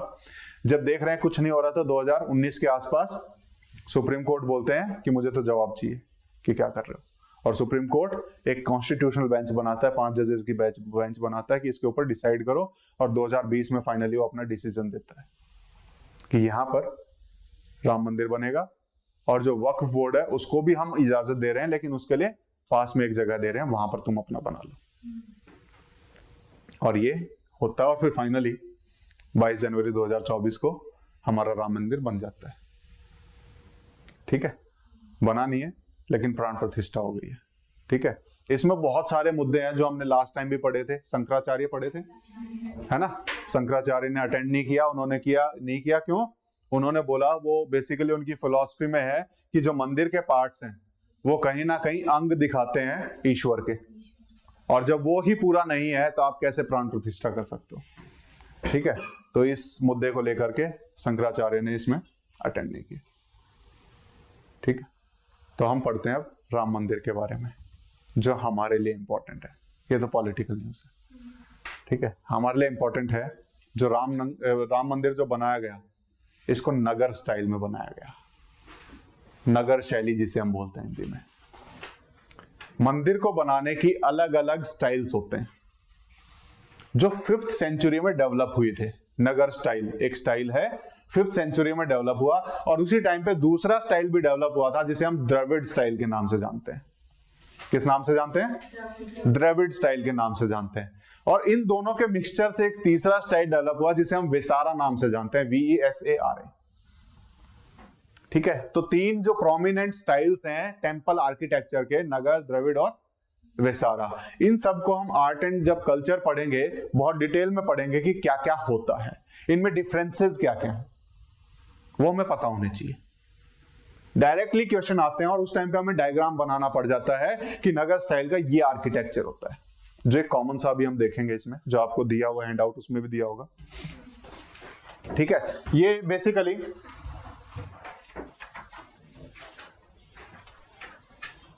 ये इसी का थोड़ा थोड़ा कहानी दी हुई है इसमें कि राम मंदिर बनाया गया अयोध्या नगर स्टाइल में, और इसमें क्या क्या यूनिकनेस है। 3 स्टोरी टेंपल है, 70 एकड़ के आसपास इसको बनाया गया है, ठीक है। तो वो सारी चीजें 71 एकड़ में इसको बनाया गया है, और सारा पत्थर से बना हुआ, अलग अलग जगह से अलग अलग पत्थर लेके आए हैं, और इसमें कहीं पे भी आयरन का यूज नहीं किया गया है, और इतना मजबूत बनाया गया है, कह रहे हैं कि 1000 साल तक इसको किसी तरह के इनोवेशन की जरूरत नहीं है, 1000 साल तक ये ऐसे कैसा टिका रहेगा, ठीक है। इस तरह का वो उसमें बता रहे हैं कि इतनी यूनिकनेस इसमें डाली गई है, ठीक है।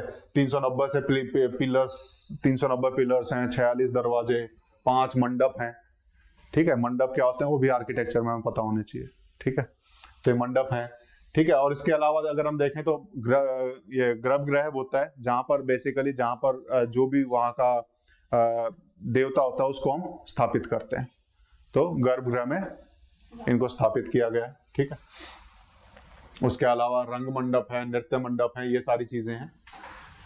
कोई आयरन नहीं है, नगर स्टाइल में इसको बनाया गया है। बेसिकली ये नगर स्टाइल होता है जहां पर एक नीचे प्लिंथ होती है, नीचे एक थोड़ा सा जमीन से ऊपर उठा के एरिया बना देते हैं, इस एरिया पे, इस एरिया के ऊपर फिर हम मंदिर को बनाते हैं, ठीक है, इसके जो मेन फीचर्स हैं, अलग अलग मंडप होते हैं, ये मंडप होते हैं हमारे, ये सारे मंडप हैं।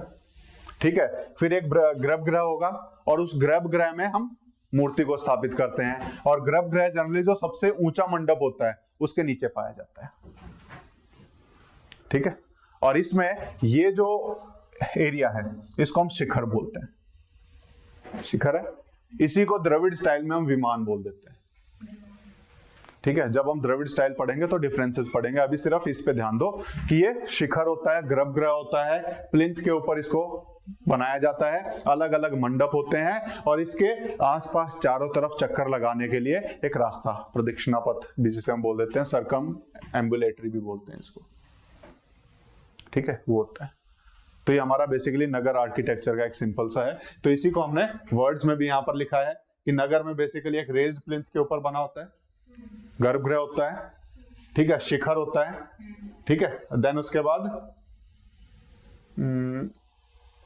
आसपास घूमने के लिए सर्कम एम्बुलेटरी, जो आसपास घूमने के लिए रास्ता होता है वो होता है इसमें। ठीक है, ये सारे हैं बेसिकली इसमें, तो ये पाया जाता है। और ये हमारा क्वेश्चन पूछा हुआ था 2012 में यूपीएससी ने कि नगर, द्रविड़, विसारा, ये वो टर्म हम सुनते हैं, ये है क्या चीज।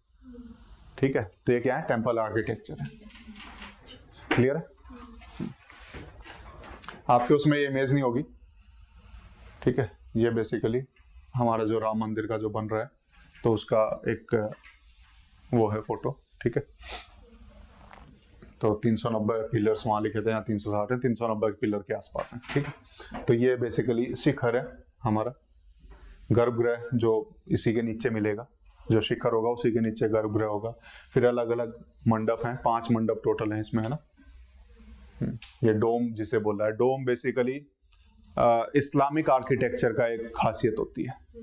ठीक है, तो यहाँ पर हम इसको मंडप बोलते हैं, यहाँ इसको डोम नहीं बोलते, यहाँ मंडप बोलते हैं। तो ये मंडप अलग अलग, ठीक है, तो ये है इसमें। और टेम्पल एरिया 10 एकड़ के आसपास, टेम्पल कॉम्प्लेक्स 57 एकड़। ये मतलब ये ज्यादा जानकारी जरूरी नहीं है, हमें बस ये पता होना चाहिए नगर स्टाइल ऑफ आर्किटेक्चर में किस तरीके से बनाया जाता है मंदिर। क्लियर?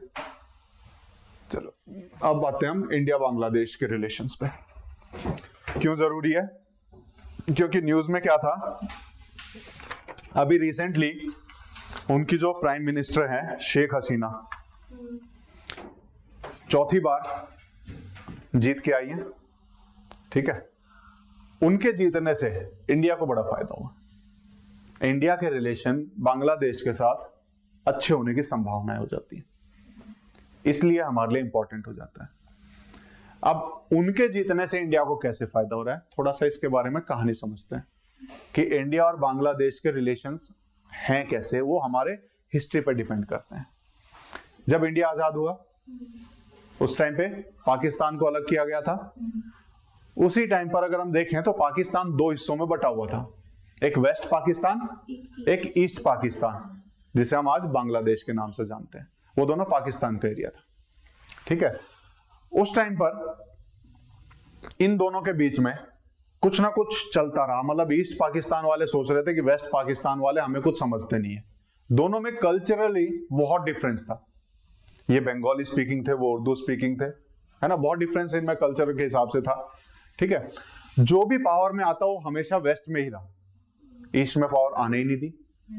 1970s के आसपास यहां पर डेमोक्रेटिकली चुन भी लिया, लेकिन उन्होंने इलेक्शन कैंसिल कर दिए कि वो कैसे आ सकते हैं पावर में। इस टाइम पर उन्होंने समझा कि हमारे साथ हो रही है जाती, वहां से उन्होंने फोर्स भेज दी वेस्ट पाकिस्तान से ईस्ट पाकिस्तान में। उस टाइम पे इंडिया ने हेल्प करने की कोशिश की। मुक्ति वाहिनी, मुजीबुर उर रहमान बेसिकली वहां पर थे ईस्ट पाकिस्तान में। उन्होंने मुक्ति वाहिनी सेना लेके आए और अपोज किया और इंडिया की मदद से अपने आप को आजाद करा लिया। इंडिया ने बांग्लादेश को पाकिस्तान से अलग होने में, आजाद होने में मदद की थी। मदद की है पाकिस्तान को, सॉरी इंडिया की, इंडिया ने बांग्लादेश की, तो रिलेशंस अच्छे होने ही थे। लेकिन ये ज्यादा दिन तक चला नहीं। 1971 की बात है जब ये आजाद हुआ। उसके कुछ साल के बाद ही, 4-5 साल में, 1975 के आसपास वहां आ गया मिलिट्री कू, यानी कि सेना का शासन। ठीक है, उन्होंने टेक ओवर कर लिया। और उस टाइम पर हमारे उनके साथ रिलेशन अच्छे हुए नहीं, उन्होंने लगा कि नहीं इंडिया के साथ रिलेशन बना के रखना कोई ठीक नहीं है, चाइना के साथ उनके रिलेशंस हो गए। अभी फिलहाल वहां दो पार्टीज है, उन्होंने इलेक्शन कराए, तो बांग्लादेश नेशनल पार्टी एक है, वहां पे बीएनपी जिसे हम बोलते हैं, वो जीत गए। उनमें जो उसके नेता थे वो कहीं ना कहीं चाइना को ज्यादा फेवर करते थे बजाय कि इंडिया के, तो हमारे रिलेशन उनके साथ उस टाइम पर बिगड़ते ही चले गए। फिर उसके बाद मुजबिरुर रहमान जो थे उनकी तो डेथ हो गई। 96 में फिर से एक सरकार बनती है और उस टाइम पर शेख हसीना पावर में आती है जो कि उन्हीं की बेटी है। ठीक है, तो ये प्रो इंडिया है, ये इंडिया की तरफ सोचती है चाइना की बजाय। तो हमारा इनके साथ लैंड बाउंड्री एग्रीमेंट हमने सुना था, बेरूबारी यूनियन केस सुना था बांग्लादेश के साथ, है ना। तो इनके साथ हमारा जमीन का जो झगड़ा चल रहा था, तो इंडिया ने इनके साथ मिलकर के उसको भी सुलझाया। बहुत सारी रिवर्स इंडिया और पाकिस्तान में आपस में कॉमन है, जो इंडिया से होती हुई बांग्लादेश में जाती हैं, तो उनके वाटर शेयरिंग के ऊपर भी बहुत सारे झगड़े थे जो इन्होंने बैठ के सुलझाए।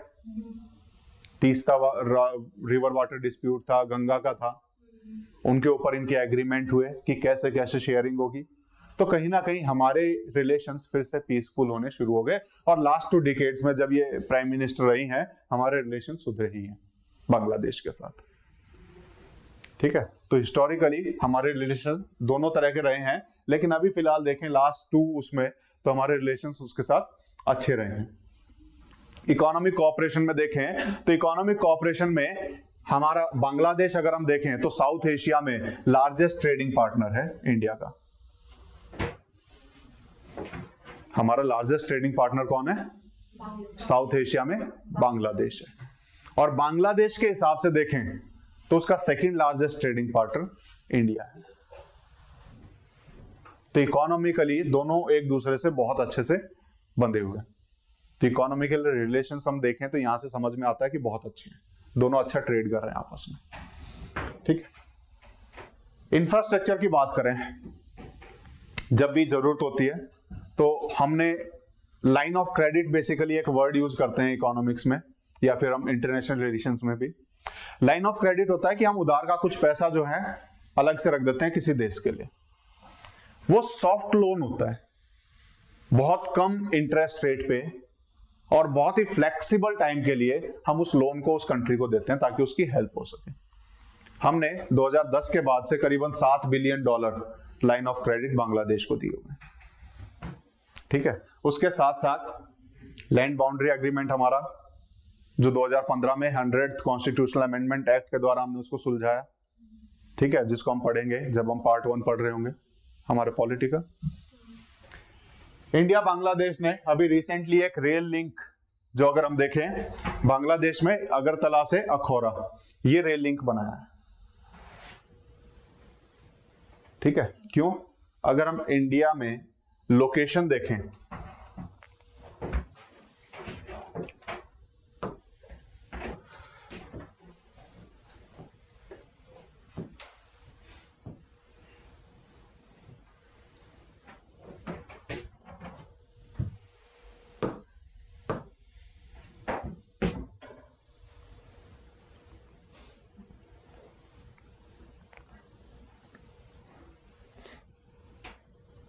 ये बेसिकली बांग्लादेश है, इंडिया से बहुत ज्यादा बाउंड्री शेयर करता है। मतलब लार्जेस्ट अगर किसी कंट्री की इंडिया के साथ बाउंड्री शेयर हो रही है, लैंड बाउंड्री शेयर हो रही है, तो कौन सा है?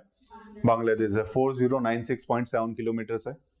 ठीक है, HCS ने पूछा था डायरेक्टली, पॉइंट में भी पूछा था कितना पॉइंट है। ठीक है, 4096.6 बेसिकली उसमें आंसर दिया हुआ था। तो ये हमारा इसके साथ बाउंड्री शेयर जो होती है।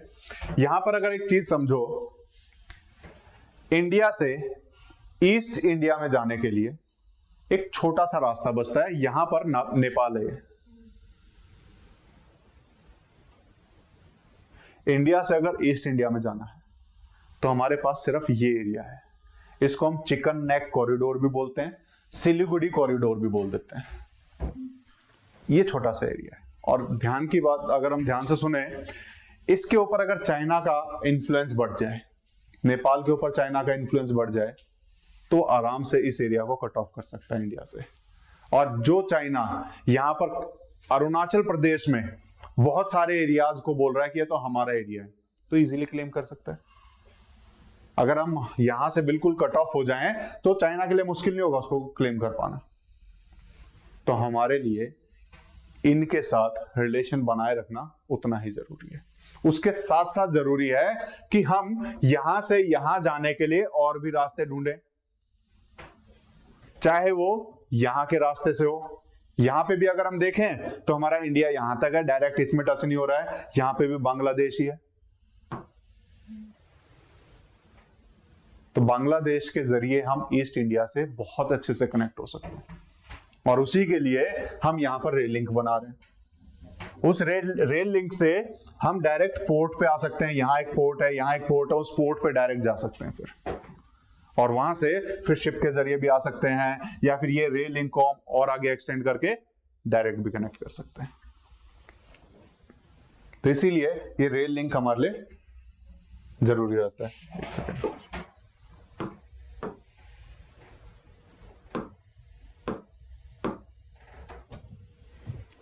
क्या हो गया इसको?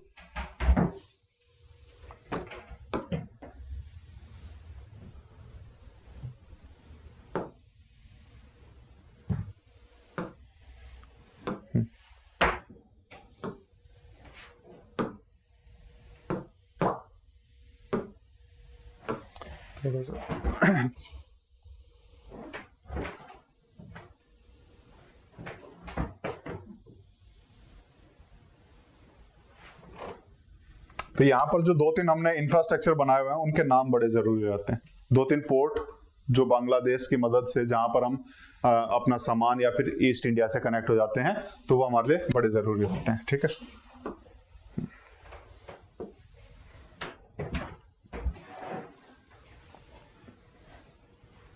तो यहां पर बेसिकली एक तो रेल लिंक हो गया, उसके बाद चट्टोग्राम और मोंगला पोर्ट है। ये इसका भी लोकेशन हमने यहां देखेंगे, ये चट्टोग्राम पोर्ट है, ठीक है, और यहां पर ये मोंगला पोर्ट हो गया इधर।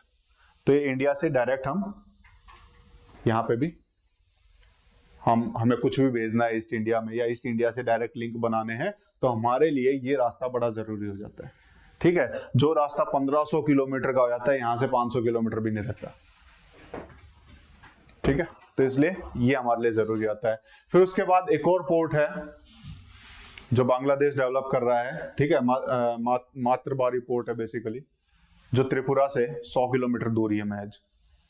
तो हम डायरेक्टली ये बेसिकली ये जो पोर्ट है ना चट्टोग्राम, इसके थोड़ा सा नीचे यहाँ पर है, यहाँ पर चट्टोग्राम पोर्ट रहता है, ये मातृबारी पोर्ट है। तो ये भी हम डेवलप कर रहे हैं यहाँ पर।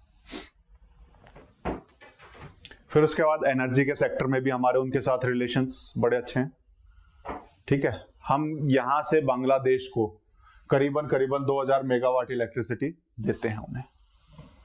उसके साथ साथ वहां पे एक न्यूक्लियर रिएक्टर को डेवलप कर रहे हैं हम रशिया की मदद से।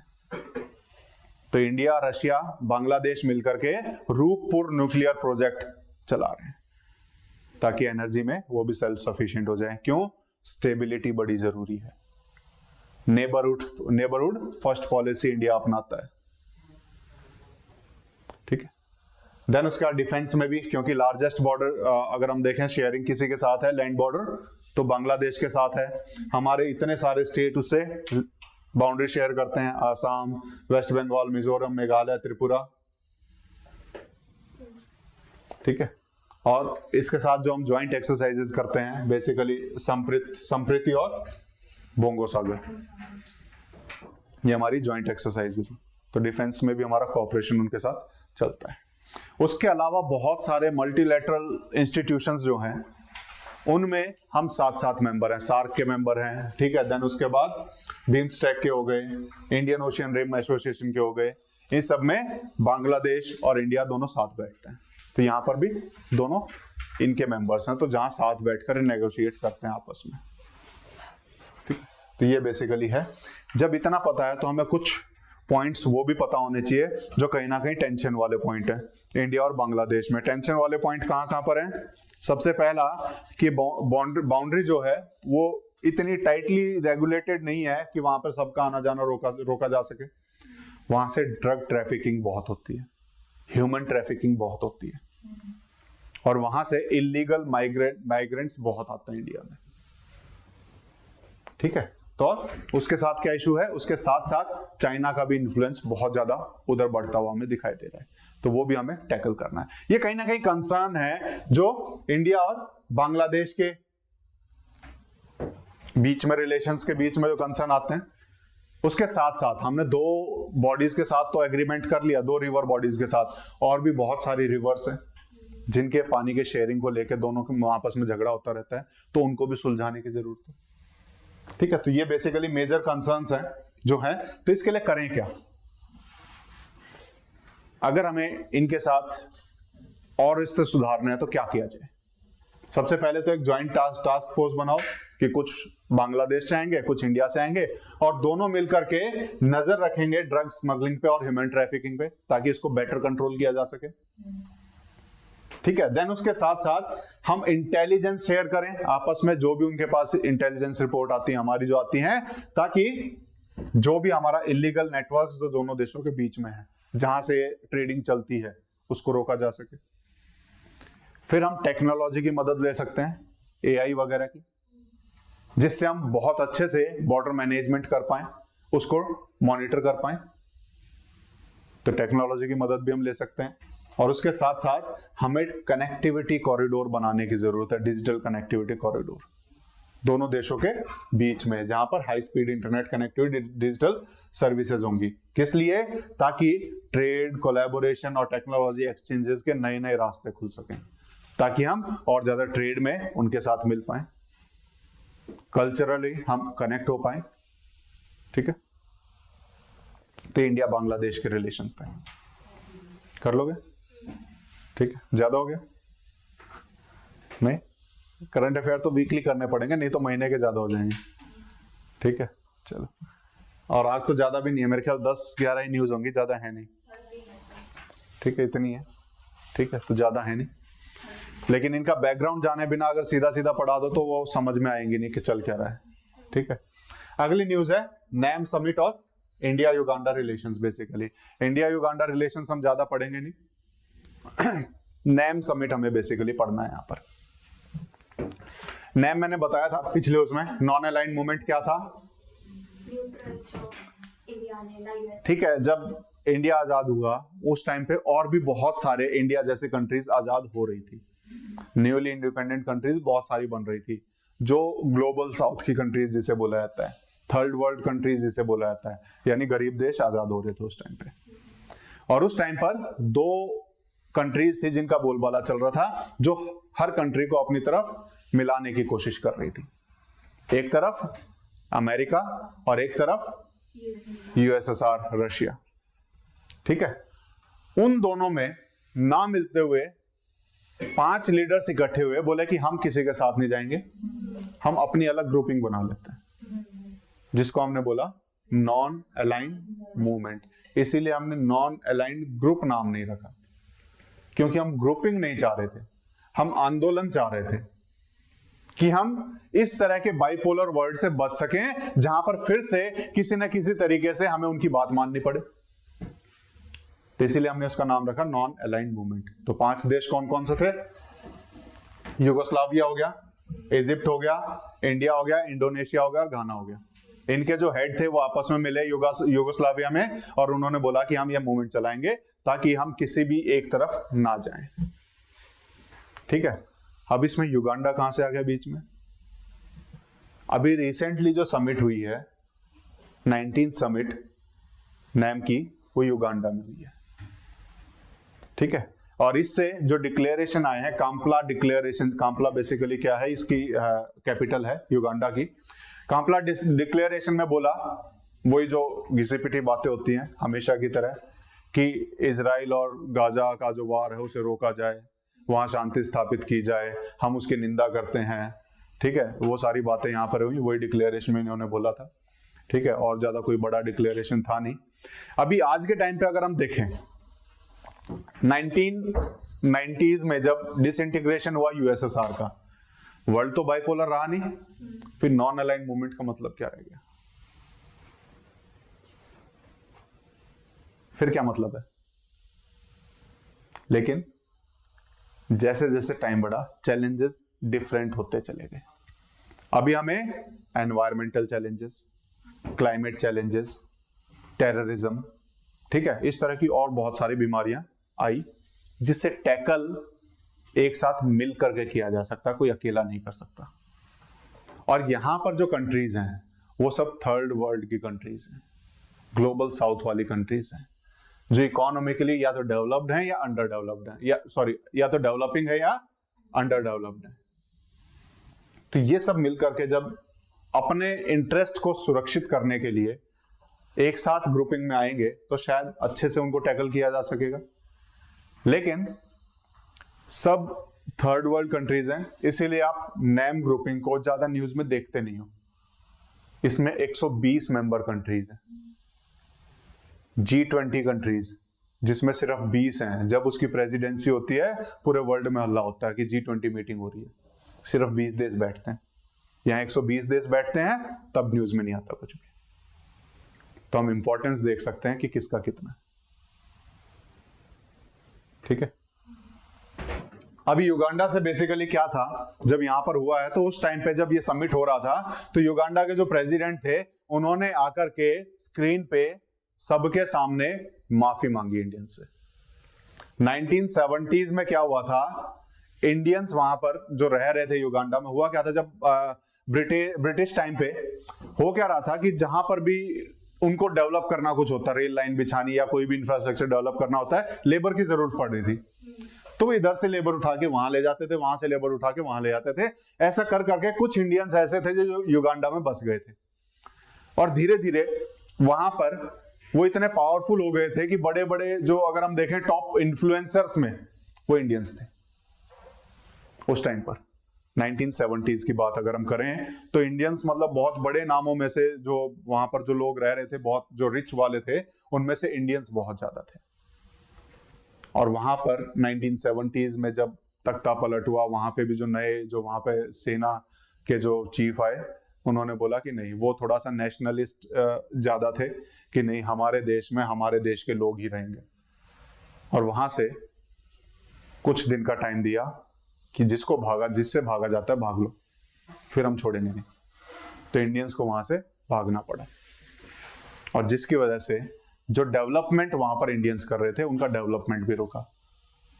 और उसी के लिए इसमें युगांडा के प्रेसिडेंट ने, जब ये नेम समिट हो रहा था, माफी मांगी इंडियन से कि हमने जो वहां पर किया वो हमारे लिए आज भी सबसे बड़ी गलती है, तो हम इसके लिए माफी मांगते हैं। ठीक है, तो ये इंडिया युगांडा के रिलेशंस में बेसिकली ये एक बात 1970s की पता होनी चाहिए। उसके बाद दोबारा से इंडियंस को मौका मिला और वहां पर बस के आज भी इंडियंस जो है फिर से अच्छा कर रहे हैं वहां पर। ठीक है, तो ये कहानी थी इंडिया और युगांडा की बेसिकली। ये लोकेशन है इसकी अफ्रीकन कंटिनेंट में। ठीक है, ये लेक के बारे में भी अभी हम पढ़ने वाले हैं थोड़ी देर में, ये लेक कौन सी है। ठीक है, जब कोई भी कंट्री न्यूज में हो उसके आसपास के कंट्री देख लिया करो कौन कौन से।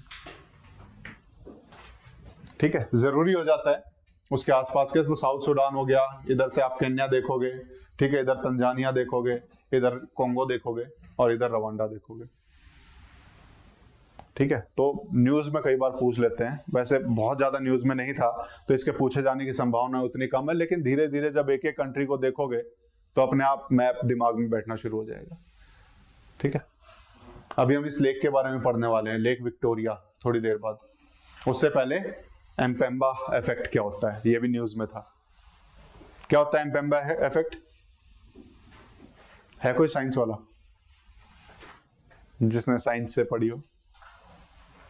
ठीक है, एम्पेम्बा इफेक्ट होता है बेसिकली, अगर सिमिलर कंडीशंस में छोड़ा जाए, जो थोड़ा सा गर्म पानी होगा वो ठंडे पानी के बजाय जल्दी बर्फ में कन्वर्ट होता है। होना चाहिए उल्टा, कि जो ठंडा पानी हो जल्दी बर्फ बने, लेकिन सिमिलर कंडीशंस में जो थोड़ा सा गर्म पानी होता है वो जल्दी बर्फ में कन्वर्ट होता है, इसमें कन्वर्ट होता है, और इस इफेक्ट को हम बोलते हैं एम्पेम्बा इफेक्ट। ये न्यूज में था और कई जब इस तरीके से जब वर्ड्स आते हैं तो पूछ लिए जाते हैं। ठीक है, तो ये इफेक्ट पता होना चाहिए। ठीक है, क्या हो गया? क्या होता है एम्पेम्बा इफेक्ट? बताओ क्या होता है? ध्यान से सुनो, नुकसान तुम्हारा ही है, ठीक है? तो क्या होता है? गर्म पानी जल्दी ठंडा हो जाता है। किससे? किससे जल्दी ठंडा होगा? कंपैरिजन में कुछ तो होना चाहिए, लोहे से या किससे? आयरन से जल्दी ठंडा होगा या सैंड से जल्दी ठंडा होगा? किससे जल्दी ठंडा होगा?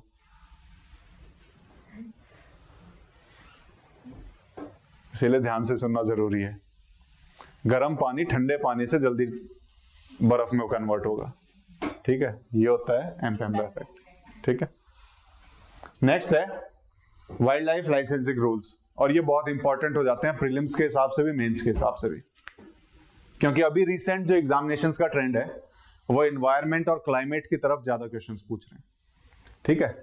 इसीलिए ये रूल्स बहुत इंपॉर्टेंट हो जाएंगे हमारे एग्जाम्स के लिए।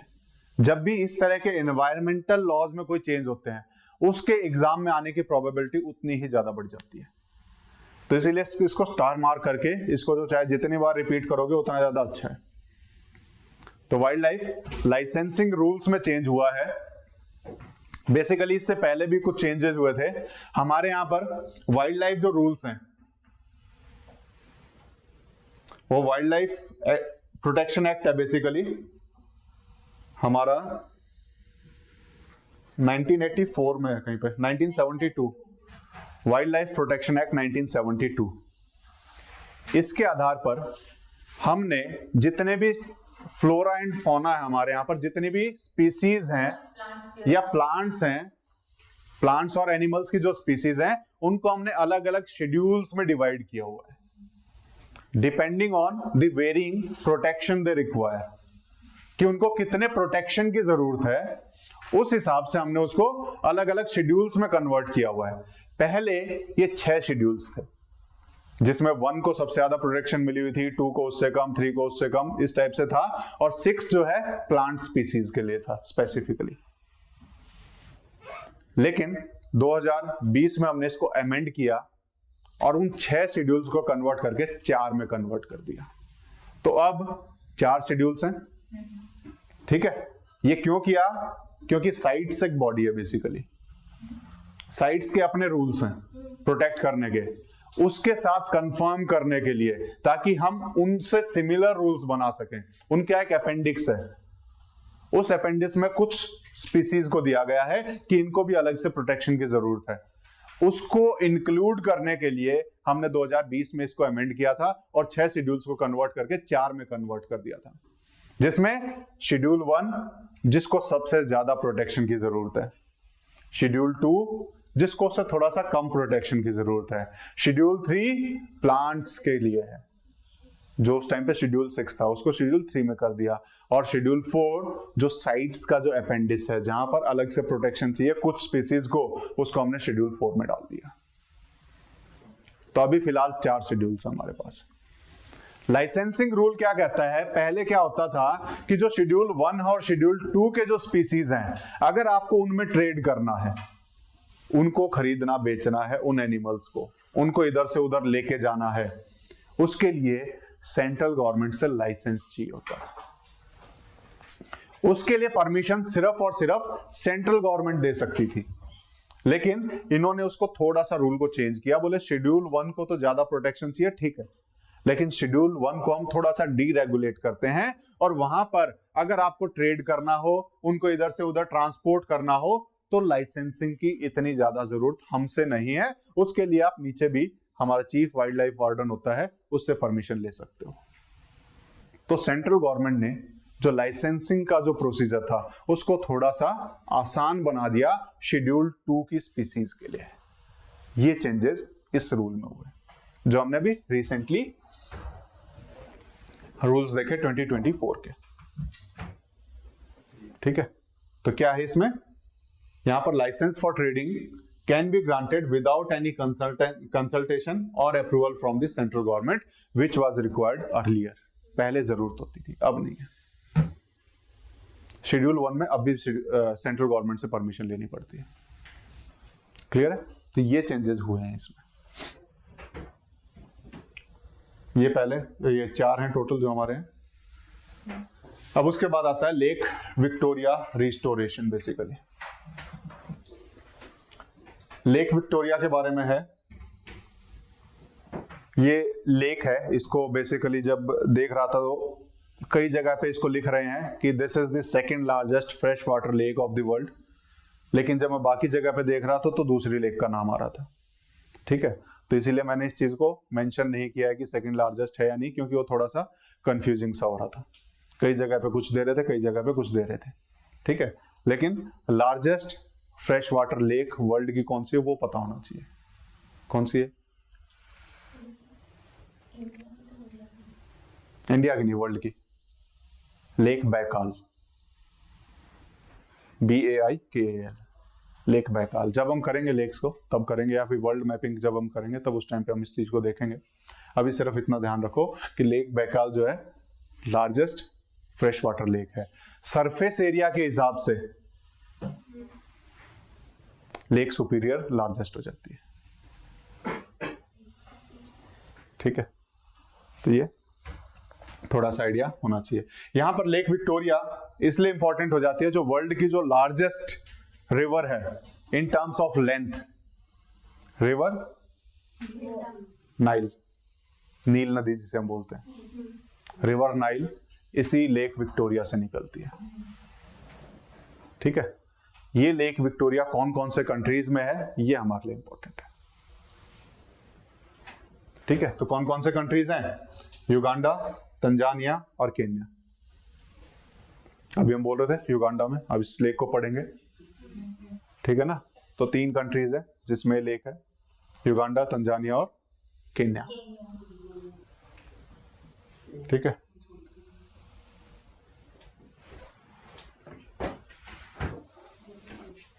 और इंडिया कहीं ना कहीं मदद करने के लिए, इंडिया की तरफ से भी एक पार्टी वहां जा रही है जो मदद करेगी इसको रिस्टोर करने के लिए, क्योंकि ये डिटेरियोरेट होती जा रही है, खराब होती जा रही है, कम इसका जो एरिया है वो कम होता जा रहा है। तो इसको रिस्टोर करने के लिए इंडिया की तरफ से भी एक पार्टी है, centre for science and environment and national environment management council, या तंजानिया की है। ये दोनों आपस में बैठ के इसको रिस्टोर कैसे करना है उसके ऊपर डिसाइड करेंगे। तो बेसिकली ये न्यूज में था इसमें, इसलिए हमें ये पता होना चाहिए कि लेक विक्टोरिया कहाँ है, क्या इंपॉर्टेंस है, बस ये मोर देन इनफ है। देन अभी रिसेंटली एक Asian Buddhist conference for piece हुआ है। एज सच इतना बड़ा एक ग्रुपिंग नहीं है, इतना बड़ा वो नहीं है जो हमारे एग्जाम के लिए इंपॉर्टेंट हो, इसलिए इंपॉर्टेंट हो जाता है। अभी इसका जो रिसेंटली जो मीटिंग हुई है वो दिल्ली में हुई है, बस इसलिए इसको न्यूज में लिया था। और इंडिया बुद्धिस्ट कल्चर के हिसाब से सॉफ्ट डिप्लोमेसी में अपने आप को आगे बढ़ाता है हमेशा, और इंडिया को रिकॉग्नाइज किया जाता है बुद्धिस्ट कल्चर के लिए। ठीक है, अभी इंडिया अलग अलग सर्किट्स डेवलप कर रहा है। ठीक है, जिसको टूरिज्म सर्किट बोल रहे हैं, उसमें एक सर्किट बुद्धिज्म सर्किट भी है, जहां पे बुद्धिज्म से रिलेटेड जितनी साइट है उनको मिला करके एक सर्किट बना रहा है। ठीक है, तो इंडिया बुद्धिज्म सर्किट भी एक डेवलप कर रहा है। तो ये बेसिकली पता होना चाहिए। ये Asian Buddhist conference for piece ये वॉलंटरी मूवमेंट है कि जो बुद्धिज्म से जुड़े हुए थे वो साथ आकर के इसमें बैठ गए कि ठीक है हम बुद्धिज्म को खोने नहीं देंगे, हम इसको साथ लेके चलेंगे। ठीक है, तो ये वॉलंटरी मूवमेंट है, और इसकी अभी रिसेंटली जो मीटिंग हुई है वो दिल्ली में हुई है। ठीक है, ये कब हुआ था? शुरुआत में मंगोलिया से शुरू हुई थी 1970 से। ठीक है, अगली न्यूज इंपॉर्टेंट है। किस चीज के लिए इंपॉर्टेंट है? इकोनॉमिक्स में फॉरेन फंडिंग का एक कॉन्सेप्ट आता है। ठीक है, तो उसमें FCRA है, जो एनजीओ जो हमारे होते हैं, non governmental organisations. Non governmental organisations basically non profit organisations होते हैं, जो बिना किसी प्रॉफिट का सोचे हुए पब्लिक वेलफेयर के लिए, पब्लिक सर्विस के लिए काम करते हैं। ठीक है, अब कई एनजीओ ऐसे होते हैं जिनको फंडिंग फॉरेन से भी मिलती है। ये जो फॉरेन फंडिंग है ना, ये बहुत खतरनाक है। इसको मैनिपुलेट करने के लिए यूज किया जा सकता है। फॉरेन फंडिंग से मैनिपुलेशंस बहुत आसान हो जाता है। अलग अलग कंट्रीज में जब मूवमेंट्स को देखें, जैसे इंडिया में भी कई मूवमेंट्स चालू हुए, तो उसमें हमने देखा कि फॉरेन फंडिंग का कहीं ना कहीं हाथ था, ताकि यहां पर पॉलिटिकल इंस्टेबिलिटी बनाई जाए। ठीक है, तो डिप्लोमेसी में ये सारी चीजें चलती हैं कि फॉरेन फंडिंग के जरिए अपना काम करवाने की कोशिश की जाती है, और एनजीओज में बहुत हैवी फंडिंग्स आती है। और अभी रिसेंटली जो न्यूज में हुआ है, दो एनजीओ से लाइसेंस रद्द कर दिया गया है। क्यों कर दिया गया है? फॉरेन फंडिंग्स का एक्ट के अकॉर्डिंग यूज नहीं कर रहे थे, अपनी मर्जी से उन्होंने उसका इधर उधर यूज करने की कोशिश की। और दो जो एनजीओज हैं, नाम इंपॉर्टेंट नहीं है, सिर्फ पता होना चाहिए न्यूज क्या है। सेंटर फॉर पॉलिसी रिसर्च, इसने क्या किया? फॉरेन से फंडिंग ली और इंडिया में पॉल्यूशन से रिलेटेड जो रिसर्च थी करंट अफेयर्स के माध्यम से उसको छापना शुरू किया। और उसमें इन्होंने पाया कि आप फॉरेन फंडिंग से इंडिया को ब्लेम करने की कोशिश कर रहे हो, इसके जरिए इंडिया का नाम खराब करने की कोशिश कर रहे हो इसके जरिए, तो कहीं ना कहीं फॉरेन फंडिंग का आप गलत यूज कर रहे हो, तो इसको लाइसेंस रद्द कर दिया। दूसरी एजेंसी जो आप देखोगे, world vision India. Sir first point को रिपीट करें। कौन सा वाला? ये सेंटर फॉर पॉलिसी रिसर्च। इसमें बेसिकली पॉल्यूशन से रिलेटेड या करंट अफेयर्स या फिर उस टाइप के रिसर्च ये छाप रहा था। ठीक है, और न्यूज में बेसिकली फंडिंग यहाँ पे अलाउ नहीं करते हम इंडिया वाले। क्यों नहीं करते? क्योंकि न्यूज को मैनिपुलेट करके लोगों के विचारों को बदला जा सकता है, इसलिए हम न्यूज में ज्यादा फंडिंग अलाउ करते नहीं हैं। और ये करंट अफेयर्स के नाम पे उस तरह की चीजें छापना शुरू कर दिया था। ठीक है, तो फॉरेन फंडिंग का गलत यूज ये कर रहे थे, इसलिए उसको किया था। और जो दूसरी एनजीओ है यहाँ पर जो आप नाम देख रहे हो, वर्ल्ड विजन इंडिया, ये सबसे ज्यादा फंडिंग लेने वाली एक एनजीओ है। ठीक है, इसको भी लाइसेंस रद्द किया है, ये भी फंडिंग को गलत मैनिपुलेट करके यूज कर रहे थे। ठीक है, FCRA basically foreign contribution regulation act है, जो 70s में ही आ गया था। ठीक है, अमेंडमेंट किया गया 2010 में और 2020 में, 2010 में और 2020 में इसमें अमेंडमेंट किया गया कि हम फॉरेन जो कंट्रीब्यूशन आता है एनजीओज के पास उसको कैसे रेगुलेट करें, ताकि वो हमारे नेशनल इंटरेस्ट के अगेंस्ट ना जाए। इसीलिए हम थोड़ा सा कंट्रोल करते हैं फॉरेन फंडिंग को। ठीक है, और एनजीओज इंडिपेंडेंट बॉडीज हैं और वहां तो कंट्रोल करना और ज्यादा जरूरी होता है। तो इन्होंने क्या बोला कि जो भी एनजीओज होंगी वो उसके अंदर जितने भी मेंबर होंगे उनका आधार का डाटा सरकार के पास होना चाहिए। इनमें जो फॉरेन फंडिंग आएगी वो भारत के सिर्फ एक बैंक में आ सकती है, दिल्ली के एसबीआई में। इन्होंने एक बैंक को रिकॉग्नाइज किया हुआ है कि जो भी फॉरेन फंडिंग आनी है वो इसी बैंक में आ सकती है। तो दिल्ली में एसबीआई में खाता खुलवाओ अगर फॉरेन से फंडिंग चाहिए, आप और जगह से ले नहीं सकते। तो ये सारे कुछ रूल्स थे जो इन्होंने चेंज किए थे। ठीक है, और उसके बाद भी मैनिपुलेशन चलता रहता है। तो एफसीआरए के जो रूल्स हैं बेसिकली क्या कह रहा है कि आपका जो खाता है नई दिल्ली के एसबीआई के ब्रांच में होना चाहिए। एक ब्रांच को इन्होंने रिकॉग्नाइज किया हुआ है, उसी ब्रांच में होना चाहिए, तभी आप फॉरेन फंडिंग ले सकते हो, नहीं तो नहीं ले सकते हो। और उस फंडिंग का यूज एज पर पॉलिसी कर सकते हो, जिस पर्पज के लिए आई है उस पर्पज पे ही करना है। ठीक है, और इसके अगेंस्ट अगर आप जाओगे तो ये जो लाइसेंस मिलता है 5 साल के लिए वो रद्द हो जाएगा। ठीक है, तो ये एफसीआरए के रिगार्डिंग है बेसिकली, और इसकी मॉनिटरिंग जो अथॉरिटी है मिनिस्ट्री ऑफ होम अफेयर्स। ठीक है, लास्ट है नहीं, इसके बाद एक और है अमृत धरोहर कैपेसिटी बिल्डिंग स्कीम। अमृत धरोहर कैपेसिटी बिल्डिंग स्कीम बेसिकली क्या है? ये एक रामसर कन्वेंशन हुआ था 1971 में। रामसर एक साइट है, एक जगह है ईरान में, वहां पर कुछ लोग मिले और उसको हम बोलते हैं रामसर कन्वेंशन। ठीक है, उन्होंने डिसाइड किया कि वेटलैंड्स बेसिकली कुछ एरियाज होते हैं जिसको हम एनवायरनमेंट में पढ़ेंगे, जो पानी के लिए मतलब रिस्टोरेशन के लिए या फिर वहां के एनवायरनमेंट के लिए वो वाटर बॉडीज बड़ी इंपॉर्टेंट होती हैं। तो कुछ वाटर बॉडीज जो इंपॉर्टेंट हैं वहां के एनवायरनमेंट के लिए, वहां की स्पीसीज के लिए, उनको उन्होंने रिकॉग्नाइज करना शुरू किया और उस रिकॉग्निशन को हम रामसर साइट्स बोलते हैं। तो कुछ साइट्स को, कुछ वेटलैंड्स को हम रामसर साइट्स के नाम से जानते हैं और अलग अलग वर्ल्ड में रिकॉग्निशन दिया जाता है इसके द्वारा, ठीक है। और इंडिया में आज के टाइम पे 75 रामसर साइट्स हैं, ठीक है। उसी में हो क्या रहा है कि जो आसपास के जो ट्राइबल लोग या फिर जो भी लोग रहते हैं वो क्या करते हैं, उनका जो जीवन है, उनका जो लाइफ है, वो डिपेंड रहता है उस वेटलैंड बॉडी के ऊपर। आसपास, उनके आसपास इतनी उपजाऊ जमीन मिलती है ना, तो वेटलैंड से जो कुछ मिलता है वो निकाल के ले आते हैं और अपना उस हिसाब से अपना खर्चा वगैरह चलाते हैं, ठीक है। उनका जो दिनचर्या है उस हिसाब से चलती है कि कहीं ना कहीं इस वेटलैंड के ऊपर डिपेंडेंट रहते हैं। होता क्या है, ये ओवर यूज कर लेते हैं वेटलैंड्स का, उससे वेटलैंड्स जो कि वहां के फ्लोरा और फोना के लिए बहुत इंपॉर्टेंट है, वो डिटेरियोरेट होने लगती है, वो खराब होने लगती है, वो सिकुड़ने लगती है। तो उसको बचाने के लिए हमने नई स्कीम शुरू की जिसका नाम रखा अमृत धरोहर कैपेसिटी बिल्डिंग स्कीम। इसमें क्या बोला, जो वेटलैंड है उसे हम टूरिज्म का एक पॉइंट बना देंगे।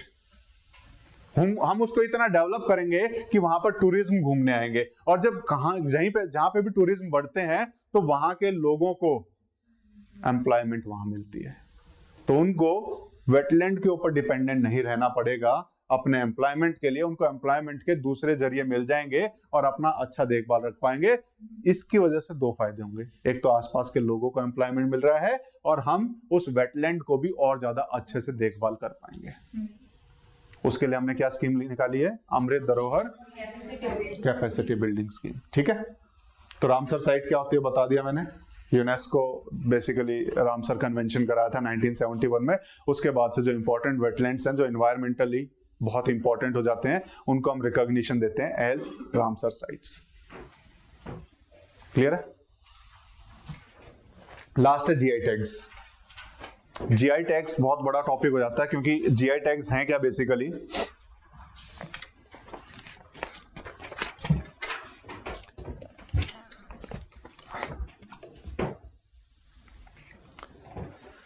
किसी एरिया में ना कई बार कुछ चीजें प्रसिद्ध हो जाती हैं। जैसे रोहतक में सोम के समोसे प्रसिद्ध है ना। तो ऐसे ही जब वो उनकी प्रसिद्धि इतनी बढ़ जाए तो हम उसको एक टैग देते हैं, ताकि उसका नाम लेकर के कोई और उसका फायदा ना उठाए, वहां के लोगों को उसका फायदा मिलता रहे।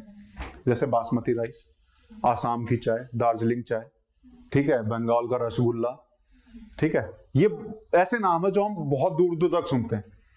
तो उनके एक्सपोर्ट ताकि डेवलप हो, उनको हम रिकॉग्निशन दे पाए ताकि उस नाम से कोई और ना बेचे, यानी उस नाम से कोई खराब क्वालिटी कोई और ना बेच दे। इसीलिए उस जगह की उस फेमस चीज को रिकॉग्निशन देने के लिए हम टैग दे देते हैं, उसे हम बोलते हैं ज्योग्राफिकल इंडिकेशन टैग, ठीक है। और इसके लिए क्या होता है, जैसे मेरा कोई इंटेलेक्ट वर्क है, मैं कोई रिसर्च वर्क कर रहा हूं, तो उसके लिए मैं क्या कराऊंगा, कॉपीराइट करवाऊंगा, पेटेंट करवाऊंगा। अब इनके लिए क्या पेटेंट करवाएंगे सोम के समोसे, ठीक है। वो क्या करवा सकते हैं, वो जीआई टैग में अपने आप को रजिस्टर करवाते हैं। तो जीआई टैग को मॉनिटर करने के लिए कौन कौन सी एजेंसीज है, आज न्यूज में हम सिर्फ उतना पढ़ेंगे। अलग अलग जीआई टैग जो मिले हुए हैं, जैसे सिर्फ ऐसा नहीं खाने की चीजें, एग्रीकल्चरल आउटपुट को ही मिलते हैं, जो हैंडीक्राफ्ट्स हैं उनको भी जीआई टैग दिया जाता है। जैसे कांचीपुरम सिल्क की साड़ी आपने सुना होगा, उसको भी जीआई टैग मिला होगा, ठीक है। तो इस तरीके से हैंडीक्राफ्ट को भी जीआई टैग मिलते हैं, ठीक है। तो इनको देने वाली बॉडीज कौन है, तो वर्ल्ड लेवल पे कौन है और इंडिया लेवल पे कौन है, ये तो हमें पता होनी चाहिए, ठीक है। वर्ल्ड लेवल पे वर्ल्ड ट्रेड ऑर्गेनाइजेशन की एक एजेंसी है जिसे हम ट्रिप्स बोलते हैं, basically trade related aspect of intellectual property rights. ये जीआई टैग को मॉनिटर करता है, और इंडिया में इसको मॉनिटर करता है geographical indications of goods registration protection act of 1990। Clear है, ठीक है। थोड़ा सा जो बेसिक्स आइडिया हम ले लें, ग्लोबली वाइन और स्पिरिट से रिलेटेड अगर हम देखें तो रजिस्टर्ड जो जीआई है 51%, ठीक है। और एग्रीकल्चर प्रोडक्ट और फूड स्टफ से देखें तो 29.9% है। वहीं पर इंडिया में हम देखें तो हैंडीक्राफ्ट के जो जीआई टैग मिले हैं 45% के आसपास हैं, और वहीं पर एग्रीकल्चर में देखें तो 30% के आसपास हैं। ये मोटा मोटा एक आइडिया होना चाहिए। कभी ये बोल दें कि हमारे इंडिया में ज्यादा जो जीआई टैग है वो एग्रीकल्चरल प्रोडक्ट को मिलते हैं, तो पता होना चाहिए एग्रीकल्चरल नहीं है, हैंडीक्राफ्ट है। ठीक है, तो ये आज के करंट अफेयर्स थे जो पिछले वीक के 22 से 27 का जो वीक था उसके रहे। ठीक है, किसी को कोई डाउट हो आज के न्यूज में?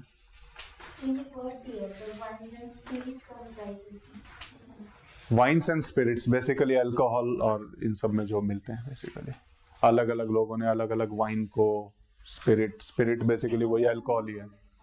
हाँ, क्या चीज? अगर मान लीजिए उनके पास ही है तो उनको टैग दे देंगे।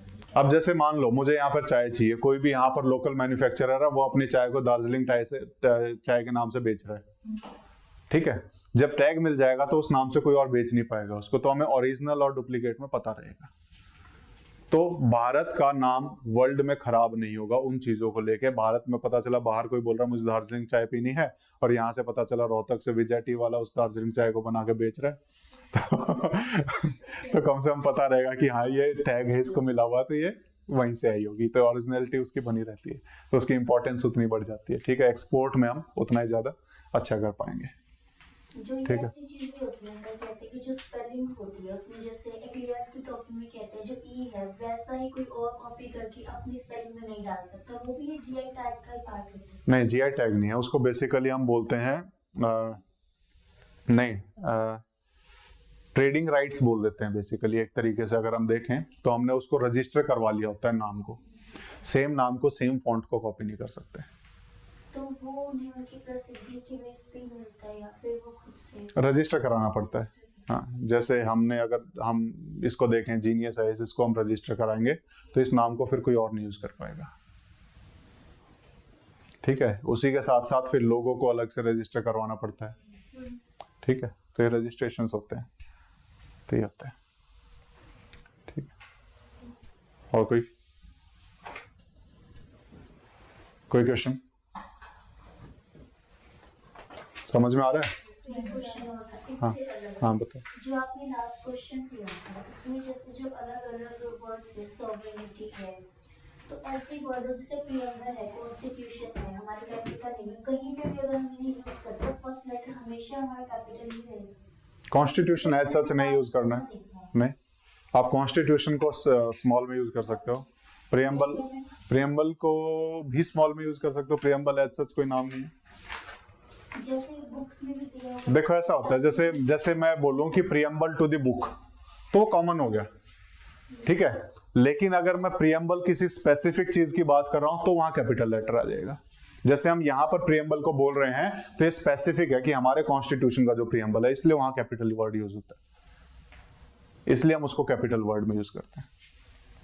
ठीक है, जनरल कॉन्स्टिट्यूशन लिखें तो हम स्मॉल सी लिखेंगे, लेकिन पर्टिकुलरली किसी कॉन्स्टिट्यूशन की बात करेंगे तो कैपिटल सी हो जाएगा। सिंपल, वो स्पेसिफिसिटी को दिखाने के लिए होता है बेसिकली कैपिटल, और कुछ नहीं। ठीक है, तो पहली चीज तो रिवीजन जरूरी है। दूसरा, इनका अपने हिसाब से अपने वर्ड्स में लिखना बड़ा जरूरी हो जाएगा। ठीक है, तो उसको प्री प्लस मेंस के हिसाब से डिवाइड करना सीख लो। जितना जल्दी सीखोगे उतना ज्यादा फायदे में रहोगे। ठीक है, क्योंकि आगे आगे बढ़ते जाएंगे। इस हफ्ते कम है, अगले हफ्ते हो सकता है बजट भी इंक्लूड हो।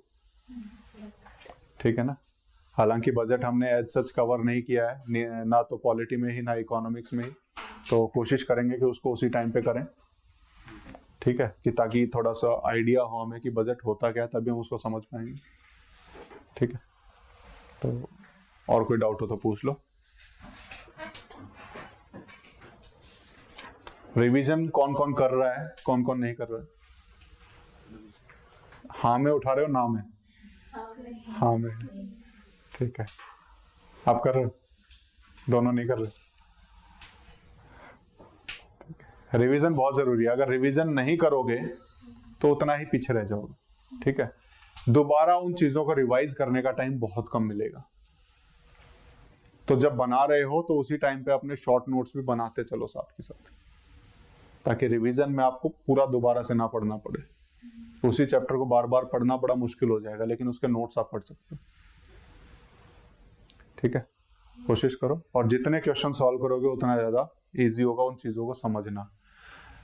कई बार पढ़ाते हुए कुछ पॉइंट्स ऐसे होते हैं जो आपके सिलेबस में या फिर उस चीज में नहीं बताए जाते, उन चीजों को आप क्वेश्चंस के जरिए ऐड ऑन कर सकते हो अपने नोट्स में। तो जो पॉइंट्स नहीं मिलते हैं वो क्वेश्चंस के जरिए आपको कुछ नया पॉइंट मिल रहा है तो आप उसको ऐड कर लिया करो अपने नोट्स में, ताकि बार बार आपको क्वेश्चंस दोबारा ना उठाने पड़े। उनमें जो पॉइंट्स दिए हैं आपको पता है, वेल एंड गुड, नहीं आपके नोट्स में तो उनको इंक्लूड कर लो। ठीक है, चलो कल के क्वेश्चंस किसने लिखे? लिखे लायो? ठीक है, तो आज जमा करोगे? सर जो सेकंड वाला था उसमें ये नहीं समझ में आया, तुम रिपब्लिक के साथ कनेक्ट करके लिखना था या फिर अलग अलग लिखना था? रिपब्लिक के साथ एडजेक्टिव्स कौन कौन से हैं वो बताएं। तो सोवरेन, सोशलिस्ट, डेमोक्रेटिक, रिपब्लिक, ये सारे एडजेक्टिव हैं। बता रहे हैं लास्ट में कि ये सारे वर्ड एक दूसरे से कनेक्टेड हैं, तो रिपब्लिक का उनके साथ कनेक्शन? नहीं, कनेक्शन नहीं बताना। सोवरेन का क्या मतलब है, सेक्युलर का क्या मतलब है, सिर्फ वो बताना उसमें। सर सिर्फ 5 टर्म्स डिफाइन करने। हाँ, सिर्फ 5 टर्म्स थे उसमें, क्योंकि उसके साथ एडजेक्टिव्स वही यूज है। ठीक है, मैंने रिपब्लिक के साथ कनेक्ट करके ना कनेक्ट उसके साथ करने की जरूरत ही नहीं। ठीक है, तो अलग अलग उनका सिग्निफिकेंस बताना है। ठीक है, significance of the adjectives used with the word Republic था। ठीक है ना, तो सिग्निफिकेंस ऑफ द वर्ड्स लिखना है। ठीक, इन कनेक्शन विद रिपब्लिक नहीं पूछा उसमें। ठीक है, तो ठीक है, चलो आज की क्लास को करते हैं और